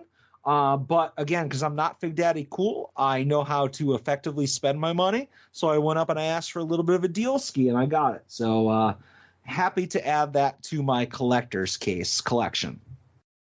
Very nice. Oh, I like in the collector's case that there's they use the same picture of Lex twice. Yeah. Oh, yeah, I'm noticing that because they have on the front and the back, they have the action shot on the rear, and Lex couldn't be bothered to show up to 2 photo shoots. He's like, yeah, I'm at one under protest. But dude, this Terry Funk card rules. Holy shit. Yeah, buddy. Dude, that's pretty cool. This set is like the set that has like the Hogan and all those cards that blew up during the pandemic, Yeah. He online, if you look, there's some Japanese cards that they claim are older, but like they're, hit or miss. But this is his, at very least, American rookie card, if not overall rookie card. He has a WWF card in like 85. He gets one, but this is, to me, this is the one. Hopefully we don't have a first appearance of Spawn situation here, but I'm just happy to have it. Yeah, these 82 cards, these Wrestling All-Stars, they are 100% the first U.S. commercially available cards for wrestling. So I do not count cutouts from magazines or any of that shit. So, yeah, this is like an awesome card to have. So congratulations. Thank you. Yep. So have any of you guys made a purchase from deepdiscount.com? It's been years. It's been a long time, but yeah. So I saw like Preternia. We all follow Preternia. They made a suggestion. They're like, hey, Deep Discount has these deals on figures today. And it was a bunch of stuff I wasn't interested in, except for one thing. So DC McFarlane Multiverse figures, you're familiar, usually retail $20-25 a piece. So they had, and I'm going to put it in the group real quick, a box set of the Suicide Squad. And it is King Shark, Harley Quinn, Bloodsport, Polka Dot Man, and Peacemaker. And this was like a giant box set. Like this box set, I've seen it in person at Monstars. It's bigger than like the new gen ring box. So this is a box set that normally goes for like $130 to $140. And Deep Discount had it on sale today. And then there was like a promo code to get it even further on sale. It was $20. Oof. And so I'm like, That's okay, crazy $20. deal.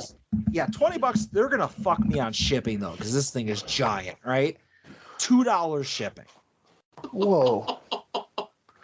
So I was like, all right, I already have that Peacemaker fig like as a standalone, but I will buy that box set for $20 all day. I debated buying multiples for an opportunity, but I was like, nah, we'll just grab one.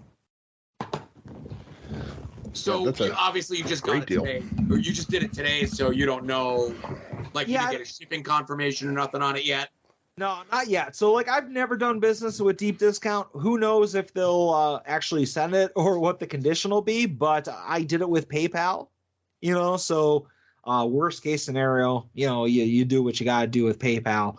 But you know what? If they follow through, $20 for a $130 box set, I'll take that all day. Did anybody take advantage of the Ringside Thanksgiving sale? No. Nope. I did not. See, DJ, I know you were close. I was. I put a cart together. And I do need some stands and stuff. But I've learned from Ringside is that that list is going to drop dramatically in price over the next week or two. They're going to continue to take $1 or $2 off of some of the items. So I'm going to wait till then. Fair enough. See, my new rule when it comes to Ringside is I will not pay a cent over retail on any of these figures. Like, how like when Chainsaw Charlie went up for pre-order, it was like $30 or $32. I'm like, all right, there's no reason to rush on any of this stuff.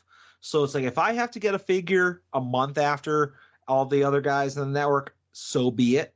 So once Ringside put a lot of figures that I've had on my watch list on sale to the point where they dropped down to retail or below, I was like, all right, now is the time to jump on this. So I did actually finally order another Elite 97 Chainsaw Charlie. If you were listening to the pod, you know that I ordered one from Amazon. I canceled the Amazon one and ordered one from Ringside because it was actually cheaper than the Amazon's price. I ordered one of those Mania 39 Elite Macho Kings, which was in the line that had the NWO Hogan, the Dusty, the Rock. Oh, yeah, the Mania 6 and Mania 17 guys. Yeah. Yep, but the line is called Mania 39 for whatever reason. That's a good line. Yeah, dude, I love all those figures. I mean, the Rock is just plain. It's like the Rock, but the NWO Hogan's cool. The Dusty's cool. But I just grabbed the Macho King because I don't have a Macho King figure and I need one, Sure. And then AEW figures. I bought an Unrivaled 11 Adam Cole baby and an Unmatched 5 Bryan Danielson. So fingers crossed. Maybe I'll get a chase on the Danielson. I have some other purchases, just lame purchases. I had to buy a new wired keyboard for my computer. I'm a very heavy-handed typer, and some of the letters and numbers were starting to wear off on my keyboard. So I had to buy a new one. And one of the problems that I had before a couple months ago when I had to buy a new mouse because it wasn't registering right on some of the clicking is that they make the corded stuff like way shorter than my old corded stuff. So it's a bummer, but that's what it is. And it's been like a new year. Every year I always like to buy like a new thing of pens that I use because like I do a lot of writing. Like everything I do, I handwrite all my notes. And I write stuff for Super Secret Science Job. And I'm also a notorious pen chewer as well.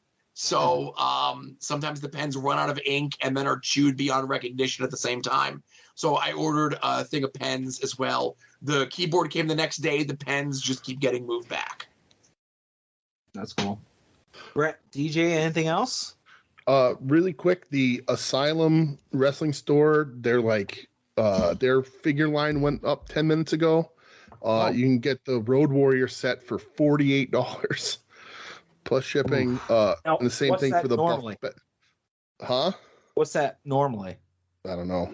Oh, okay, like I didn't know if it was like a crazy sale. No, they're brand new. It's just they're like, I don't know. They sort of look like knockoffs of that newer Superstars line. Okay. But they're 25 single if you buy them individually, and if you buy the tag teams, they're $47.99. It's a little steep there, but so not pulling trigger. Not pulling the trigger. No. Nope. But yeah, I didn't buy anything else. That was all I had this week. I got a bunch of stuff in the mail, like the Terry 2-pack, but that was all my purchases. Okay. Well, luckily, boys, I got a couple more. Obviously, I mentioned earlier with it being Thanksgiving that I am thankful for all of our listeners, all the people we interact with. I'm thankful for Ed Cody for being Ed Cody, but it would not be Thanksgiving if I did not give thanks for the Deathmatch King. And oh, God damn it, Adam. and Broski put up a Thanksgiving sale, and I bought a signed copy of the PWI 500 that he was ranked number 13 in the world. And it was only like $13. Like magazines, aren't they like $10 cover price normally? So it's only like $3 more for the signature. I think that's a steal at any time. I can't wait until they do an episode of Catch My Grift on Broski. And I would look forward to it because Catch My Grift, if you catch my grift, is a very good podcast. But it's Alex Jones and then Broski. I thought you were going to say that he put up another one-of-one purple jacket that you bought. Oh, don't even get me started. I have the earlier purple leather jacket. That's all that matters. But all right, so real quick, I will just say one more time, thank you to Kenny for hooking me up with the Ian Riccaboni Micro Brawler. That would have been like the highlight of any week's weekly purchases. But I mentioned it earlier in the show, so suck it, Kyle. But I purchased a couple things. Well, one thing in the major group, and I'm going to put it in the group chat in just a second. But this was a card that was in the Wednesday night like card sale. And you guys should all be getting it right now. And what you'll see is it's a 2014 Topps Road to Road to WrestleMania card featuring Triple H. All right. It's a 2014 Triple H card. Mm-hmm. But I know. It is also the first card or WWE merch featuring young upstarts Alexa Bliss, Sasha Banks, and Charlotte Flair. So some might say it's a rookie card, some might say it's not. It was cheap. I've done business with John Tancredi before. I DM'd him. I made out a little deal ski. It's graded a 9. It can go on the grease shelf. Oh, Adam. What? I am a professional collector, and I leave no stone unturned. I'm not worried about the stones you're unturning, if you know what I mean. What's the true crime podcast they're gonna do eventually on Adam's Alexa Bliss collection? All right. Yeah. I have one last purchase. So this is something, I don't have a picture, but you can use your imagination. This is something that I've been on the fence about buying for a while. You know, I'm a bit of a completist. I'm a bit of an obsessive collector. I saw that Mr. Brian Myers was going to be selling one of these on Whatnot this week. So I loaded up the Whatnot stream for the Major Wrestling Figure podcast, and I had it on in the background, and I wasn't really paying attention. But I happened to look over just as this item was going to had like 4 seconds left, and I made like a panic bid. I didn't really pay attention to the price, and I should have. Oh boy. But no. Luckily, it was like a really good price. And I purchased from the collection of Brian Myers, who's in the middle of doing an AEW Chase Purge. I purchased the French version of the Chase of Mr. Brody Lee. Oh, okay. That's pretty cool. So it's the one that instead of saying like 1 of 3,000, it says like 1 de 3,000. And otherwise it's the same figure, but I believe on the back of the carding, when it describes like the match listing or whatever, it's in like English and in French. Okay. So I obviously already have the Brody Chase that I got like a while ago. This was just another version. And I was like, you know what? I wanted it. It was a good price, which is actually like really surprising for like the major whatnot, because usually people like blow up the prices just so they can say they got shit from the podcast. But this like went cheaper than they were going on eBay. So I was like, fuck it. We're in the year of financial irresponsibility. I'm grabbing it. That's my last. All right. That's my last purchase. Well, DJ Brett, thank you guys for being on with us. Thanks for staying up late. Thanks to listeners of both shows. I feel as though you got your money's worth, which is free because this is a free podcast. Anything you guys want to plug or give a shout out to or anything else like that? I'm good. Thanks for having us. Yeah, thanks for having us, guys. This is cool to put it to tape, which is just our normal conversation. So, thanks so much, guys. No, it was great having you guys, and thank you for not poo-pooing my idea of having like a big super show. And I think this was a great 6-7 hours that we've been on the podcast together today. Very snackable sized content. Oh, I know. Well, like honestly, it's like At Odds does like 2.5 hours. You guys do 2 hours. And, anybody who would wake up tomorrow and have to listen to both of them, they're able to do the 2 of them in one shot. Right. So that's cool. Absolutely. It's shorter than the combined, so that works absolutely. out. All right. Well, for these guys, for DJ and Brett from We Need Wrestling, for Adam, for myself, this was episode 217 of both of our shows. Thank you, everyone, for listening. Be safe out there and enjoy some wrestling.